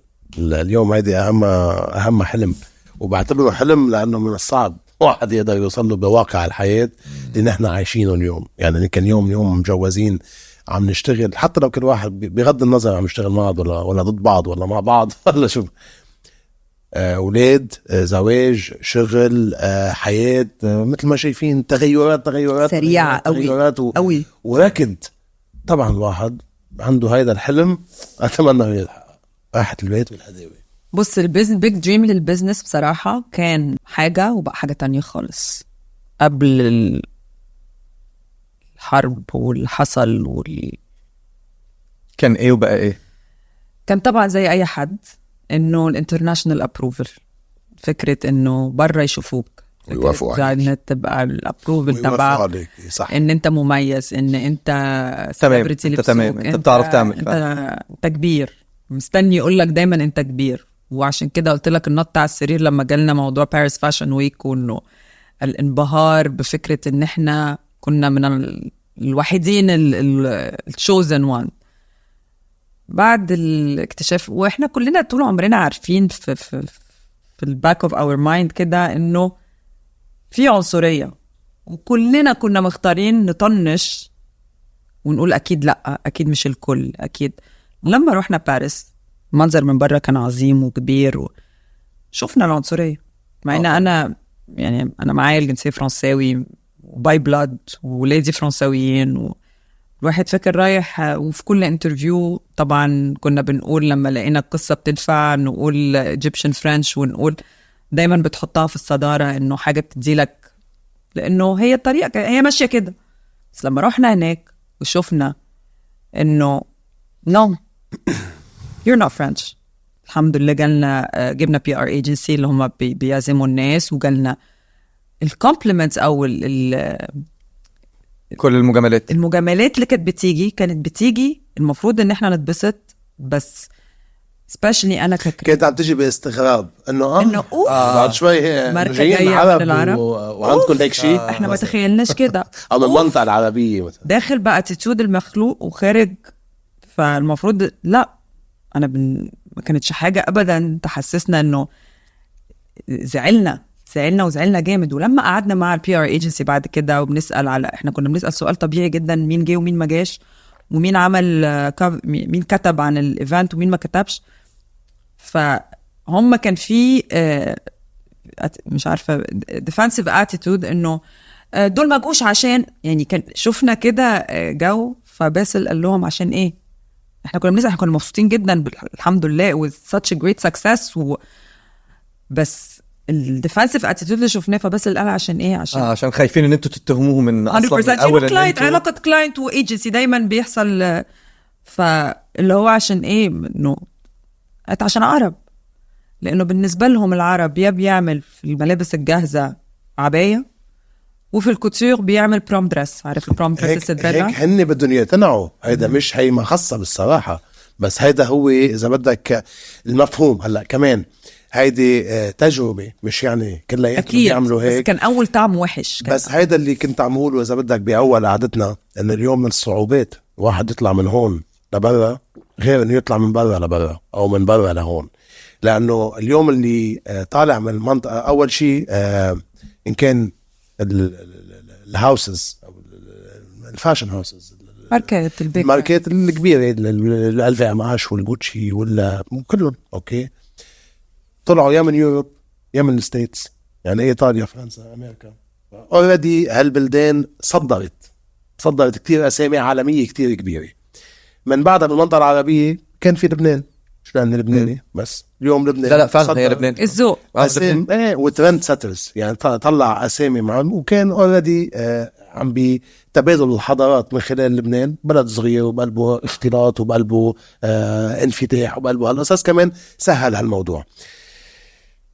فطبعا أسهل بكتير أنت وقت اللي بتكون طالع من جامعة من الAUC مثلا بمصر، العالم حتطلع شو بتعرف بالAUC، أما طالع من جامعة محلية بتحس بدك تفسر شوي أكتر طبعا عن نفسك. ففي نوع من التبرير اللي لازم الإنسان يكون عم يعمله. هيدا التبرير نحس الواحد. طبعا الحمد لله ارتقينا وشفنا، وكان يمكن مطب معين واجتزناه وقعدنا معهم وواجهناهم بالكلام اللي هو كان لقينا انه في كتير عالم بالعكس في انبهار انه انتوا جايين من محل، انتوا اكزوتيك، انتوا في فيوجن، في شيء غريب، هات لنشوف شو عاملين. العالم اللي هن المتعلمين اللي هن بهمهم عندهم حشرية الثقافة، انه خلينا نشوف اليوم هالثقافة من اللي جاي من هالبلد شو، خلينا نفهم، خلينا نشوف. هول حلوين، هول واحد بيتشرف يقعد معهم ويحكي ويفسر. وعندك الباقيين اللي هن جايين من منطلق رجع التفكير ومنغلق التفكير، وبالنسبة له انت كذا يعني كذا، انت كذا يعني كذا. خلاص شفنا العنصرية كانت واضحة وصريحة قدامنا، اللي هو ما ينفعش بقى نستخبى وراء اصبعنا مثل ما بيقولوا. بالضبط. فهون قدمنا بالعكس، قدمنا عرض بالبرزنتيشن اللي انعملت، عرض كان الحمد لله ناجح وغطى رجع دريم. ارجع لسؤال بس، دريم كان دايما برا، فده كان اول مرة حتى من قبل ما يحصل قصة الحرب، وشوفنا ازاي الغرب بيشوفونا وازاي حقيقة العنصرية. رجعنا باحساس لا لا لا لا لا لا، مش عايز، انا عايزه جوه، انا مش عايزه بره. فده كان قبل موضوع الحرب. بعد الحرب كنا لسه قبل الحرب على طول ماضيين مع بي ار ايجنسي في LA، وطبعا مستنيين اللحظه البيج نيمز يلبسوا دي. انت بتعمل انفاست، انت حاطط فلوس اوريدي عشان ده يحصل. وابتدينا نشوف الترو كولرز بتوع السيلبرتيز، بتاع قد ايه هم بيجوا عندنا دي بيرفورم، وقد ايه احنا مجرد عباره عن احنا رقم بس لما هنيجي عند الحقيقة احنا مش متشافين. فابتدينا اول سكسس كان في التلبيس، كان مع شخص يعني تقيل قوي قوي فوق ما تتخيل. نتكلم على تير A+++++. ست بقى ولا شخص راجل؟ ست بتتكلم يعني هيريتج سيلبرتي، حاجة تقيلة قوي. برضو نطينا على السرير تاني وحصلت الحرب، وانت مستنيين بقى الاكسبوجر، لانهم عايزين البيسز بتاعتنا ترجع تاني. ما لبستهاش؟ احنا طلبناها. ايوه قصدي لحقتوها قبل ما تلبسها؟ هي كانت واخداها تور، وهن انصدموا الايجنسي. طلعنا زوم كول قلنا لهم مش عايزين حنفوت بتفاصيل بتاعتنا اكتر، ترجع. هو اللي يرجع ما بدنا نلبس هالشخص. دي واحدة من اللي معمول لها غالبا بلوك اليومين دول. بلوك. فكل المنتاليتي بتاعتنا اتغيرت، لانه خلاص انت غيران على نفسك وغيران على اهلك وغيران على الكالتشر بتاعتك. فاكتشفت انه كنا عايشين كذبة كبيرة قوي. لكن الحلم اذا بدك هو مرتبط مش بس فينا، مرتبط هو حلم عربي اذا بدك، مثل الغنية القديمة اللي اجيال ورا اجيال. ده حلمنا طول عمرنا 100%. وانا ما زال عندي هذا الحلم وبدله موجود فينا، وبالعكس نحن هلا موجودين بهاي المنطقة وفخورين بوجودنا بهالمنطقة ومرجعيتنا والروتس تبعنا وكل شيء، وعم نشتغل بالطريقة اللي بيمليها علينا الأيام اللي نحن عايشين فيها، اللي هي جايين من هالمنطقة، بس نفس الوقت تبادل الحضارات اللي خلى المنتج أو الانتاجات اللي عم تطلع من شغلنا تترجم بالطريقة اللي نحن عم نعملها فيها.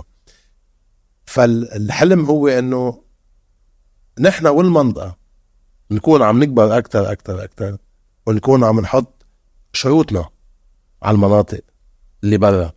لأنه إذا بترجع بتاريخنا وتاريخ العرب وتاريخ كل شيء نحن شفناه وقريناه ودرسناه، تعرف إنه إن كان بالطب انطلق من هون، الماث الحسابات انطلق من المنطقة العربية، الفلسفة، الفلك، كل حاجة العلم والثقافات، اللغة، كل شيء انطلق من هون. ما في شيء بيمنعنا انه نحن نحط الترندز ونحط الشروط ونحط الاسس المعينه. فنحن عم نشتغل من هون. طبعا انه نكون نحن اليوم عم نتوزع عالميا بعده جزء لا يتجزأ من الحلم، بس بطل الحلم. لانه اليوم لو واحد يقدر يكبر، يعني احنا منه هيدا الفاينل اوبجكتيف. يعني اليوم الواحد كان قبل يقول انا بدي يكون محل ب X Y و Z. كنا بنطلع كل سنة نعرض في شورومز فور بايرز. لا هلا اليوم انا بدي اكبر هون، انا بدي اكبر هون، وانا عم بكبر هون، بدي المنتج تبعي يكون من هون على العالم. وهو اللي يجي يطلبني من هنا، وهو يجي يطلبني من هنا. دي احلى روح اصلا. لا وخلي العالم تقول انه هيدي البراند تبع دبي، هاي البراند العربيه، هاي البراند اللي تاسست كذا كذا كذا كذا كذا، من وين طالعه ولا وين وصلت. انت عارف بس مش لوين راحت لحتى وصلت. لا وقت الحرب ناس كتير خافت تتكلم على السوشيال ميديا. اوكي، انا بالنسبه لي لقيت نفسي بتكلم كردة فعل وسريعه. ابتديت اشوف الانتوراج اللي حواليا من اصحاب وناس عندهم براندز وكده اللي اتكلم وبعدين ابتدى يرجع لورا وبعدين ابتدى يخاف. لقيت ان انا مش خايفه، فقلت لنفسي هو انا ليه مش خايفه؟ لان انا بشر في الاخر، يعني اللي عنده مصالح الا لما تعمل وتخاف شويه وتطلع طبيعي. شويه. قلت الحمد لله انه احنا البيزنس بتاعنا سيلف سستينبل، ان احنا تركيزنا كله على B2C، مركزين على المحل بتاعنا، على الكلاينتس بتاعتنا، على الكوميونتي بتاعتنا. في براندز تانية البريك اند مورتر بتاعهم او الانكم الاساسي جاي من توزيع على المحلات، زي ما انت قلت انا عملت وحطيت في X وحطيت في Y وحطيت في Z. فلو X ما وافقش ان انت تتكلم زي الشاطر هتوطي صوتك، ولو Y وده بيحصل 100%. وده بيحصل. وبقول لك ويمكن انا لو كنت محطوطه في المكان ده ما كنتش هبقى 7 رجاله في بعض، وكنت هلاقي نفسي بخاف وبوطي صوتي فقلت الحمد لله ان انا هنا، وعايزه اقوي مكاني هنا، انه عروبيتي والكالتشر بتاعي where I come from. انا مصريه عربيه فرنسيه، مع انه دي حقيقه part of who I am، بس لقيت انه يعني more than ever I'm so proud to be مع part of the world where في حقيقه وفي حق وعايزه البراند بتاعتنا تتكلم كده وما تخافش ولا نقطه من نقاط النجاح بتاعنا. لا برافو جدا طبعا. وهو برافو اصلا عليك. الماركت اصلا العربي لوحده كفايه قوي ان حد يعمل اصلا منه منتج كفاية ويطلع منه وزيادة. فلوس مرعبه اصلا. ما كلهم بيجوا هنا. بعدين نحن نسينا ان اليوم في عندك كذا قاره بالعالم. يعني اليوم في عندك اول شيء المنطقه العربيه، عندك المنطقه السي اي اس كونتريز، روسيا واذربيجان وكذا وكذا، عندك المنطقه الافريقيه، عندك المنطقه الصينيه، اسيا بحد ذاتها اللي هي اليوم اصلا هي اصلا فيها فلوس بجد. اكبر نسبه مئويه للكونتريبيوشن تبع التيب وتبع اللكجري هي موجوده أيوة بالايجا باسيفيك بالايباك، اللي هي اكثر تقريبا من 30%، اكثر من 40% من نسبه المشتريات. لو كنا عم نحكي ب60 مليار عم نحكي بس عن التيب، بس هيدي هي بس باللكجري 60 70 مليار. فاليوم النسبات المئويه كلها هونيك. ايه بعدها اكيد امريكا موجوده وبعدها اوروبا موجوده وكتير مهمين واستراتيجيك. وبالعكس اليوم ما في واحد لا يحكم على شعب، ونحن ما بنحكم على حدا اصلا. نحن من جد المؤمنين انه الواحد اذا بده يحكم على شيء بيحكم على نفسه، وهيدا اللي اخلاقك وتربيتك ودينك ومجتمعك هيك بيربيك. احكم على نفسك، ما تحكم على غيرك. ما لك بغيرك، انت لك انت شو بتفكر، ولك انت كيف بتعيش، غيرك يصطفل شو بده يعمل. فاليوم كل هالمناطق مهمه، بس ما في شيء بيوقف من منطقه او من اخرى. ايوه هو الحلم دلوقتي هو ما بقاش فكره حلم، هو ما بقاش ان انت بتدور على الموافقه، انت بتدور على ان انت بتبيع اكتر في حتت اكتر، مجرد منافس بيع. شكرا، هي فلوس. انت وافق على الشيء اللي انت عم تعمله. ترانزاكشن، بزنس ترانزاكشن. بالظبط. انت دلوقتي ده سوق جديد بفتحه بطلع منه فلوس. يعني وشكرا. ممكن اذا بتعطي لغيرك شرف الموافقه على الشيء اللي انت عم تعمله بتكون رهين لموافقته، بس اذا ما بتعطيه شرف الموافقه ومن دون بدون ما تتحداه ومن دون ما تعمل اي شيء، تكون بس مركز وحاطط استثمار وقتك بالشيء الصح، هو لحاله حتلاقيه موافق وماشي معك. مظبوط. يعني لازم نغير اخر حاجه، لازم نغير لك نظرتك للفاشن. يعني نكون فشلنا لو قاعدين اتكلمنا على الفاست فاشن وبتأذي المجتمع وبتأذي الطقس وبتأذي ايه دي الفاست فاشن. ما ينفعش. على فكره. هو انت جوزك وكريم لابسين لا انت ملخبط على فكره. فاست فاشن مش يعني wearing simple، مش انك تلبس سيمبل. فاست فاشن يعني معمول في مصانع بكميات كبيره بتكت رخيصه. وده الفاست فاشن. انت ليه بتأذي البيئه؟ انت اصلا عايز بيئه، انت اساسا عايز بيئه. يعني عندنا فاست فاشن وعندنا لابس مين يا بيبي؟ مش عارف. على فكره انت الوحيده اللي فاهمه اصلا انت بتعملي ايه. اي هوب سو. انا بلاقي جينز لونه ازرق، الحاجه في الشنطه بنلبسها، لا مؤاخذه. ما عجبك هذا القماش؟ فظيع ده شكله، ده بتاع مطره صح؟ هيدي هذا القماش واحد من انجازاتي. تسلم ايدك يا سيدي. المصانع انت شوف المصنع اول ما عامل جزم وحاجات. نكست. مش ده النكست. انا ماليش في هيدي الشغل. واحده من الست قصص اللي هي year 2 year 3 year 4. هتفتحي في مصر؟ تحب ننهي الحلقه؟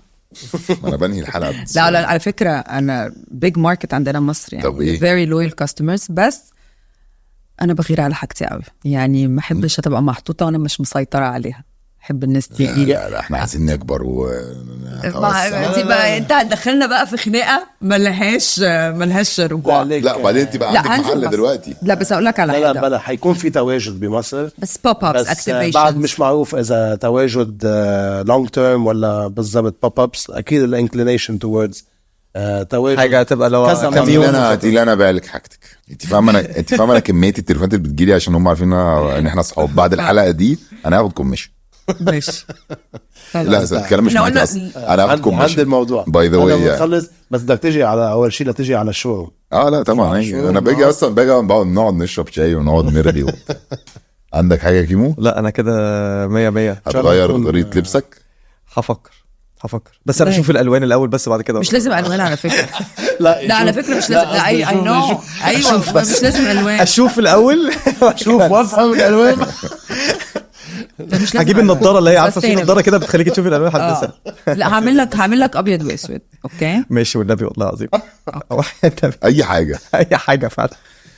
ميسيس كيبا، مستر كيبا، نورتونا النهارده في حلقه عن عالم الموضه، وارجو انه تبقوا استفدتوا حاجه. واللي عايز عدت على خير فعلا. يا ريت نجيب ماسكه الايد. على فكره بص، كيبا ده حد راسه في البابل اللي انا فيها، والوحيد المسموح له يخش فيها هو كيبا. فده عشان طب معلش استني بس عشان الكاميرا بتجيبها غالبا. اوكي صح؟ فده كلاود سحاب، فدي راس واحده مخها بابل اللي هو انا حلم. لا انا في اللالا لاند. اوكي وممنوع حد يخش العالم ده، بس keep eyes allowed. حضرتين. طب مني هنا عشان انا هبتدي انا الدمعة. لا انا الدمعة ابتدت تفر على بقول لك خدودي. بإرادتي مش بإرادتي بس والله يلا يا جماعه ما في شيء حزين. لا والله الدمعة بتفر. ميرسي قوي يا جماعة. ميرسي يا جماعه جدا. وارجو ان يبقى في اشبال صغيرين عايزين يخشوا عالم الفاشن وقرروا ان هم يخشوا بعد الحلقة دي. سواء مش عارفة بصراحة سواء في الانطباع اللي الإدارة سيبناه. او في ما اعتقدش الابداع. بعد المنافسه دي كلها ما اعتقدش. ليك يلي مقتنع انه عنده شيء يقدمه ما أيوة يخليه طبعاً. حلقه بعد طبعاً. يقدم ويتكل على الله ويكون في عنده الحلم ويكون في عنده الفيجن ويدور على ويضله جزء ماشي investor. أيوة. لا انفستمنت بطل فيه. يعطيك العافيه. شكرا. لا بس نحط الفيجن مثل ما عندنا تطوير ثلاث فئات: تطوير الماركه، تطوير المنتج، بعدين تطوير البزنس. لأن البزنس هي الدجاجة قبل البيضة. دايما خلي دجاجتك منيحة تعمل 1000 بيضة ذهب، إذا مش هلا بالمستقبل. يلا نروح ناكل دجاج وبيض. يلا. تصدق لا بجد منقوش هذا. هاي أنا مريم يحيى كريتيف دايركتور أو المدير الإبداعي لعن الماتوريال سكيبا. وريني الوايت بقى كده نقعد نترجم للشباب. لا بس عملتها صح لأنه فعلا big part of the thing is the visual what you're especially النهارده في talking fashion. خلي ايدك خفيفة على البوز. هيك انت مو بحياتك شارح كلمة جو تو ماركت، عرفت؟ يعني اذا حدا طلع فيك على اول شيء جو تو ماركت، جو تو ماركت فاهم. ترجع تقول بس بالعالم ينزل للسوق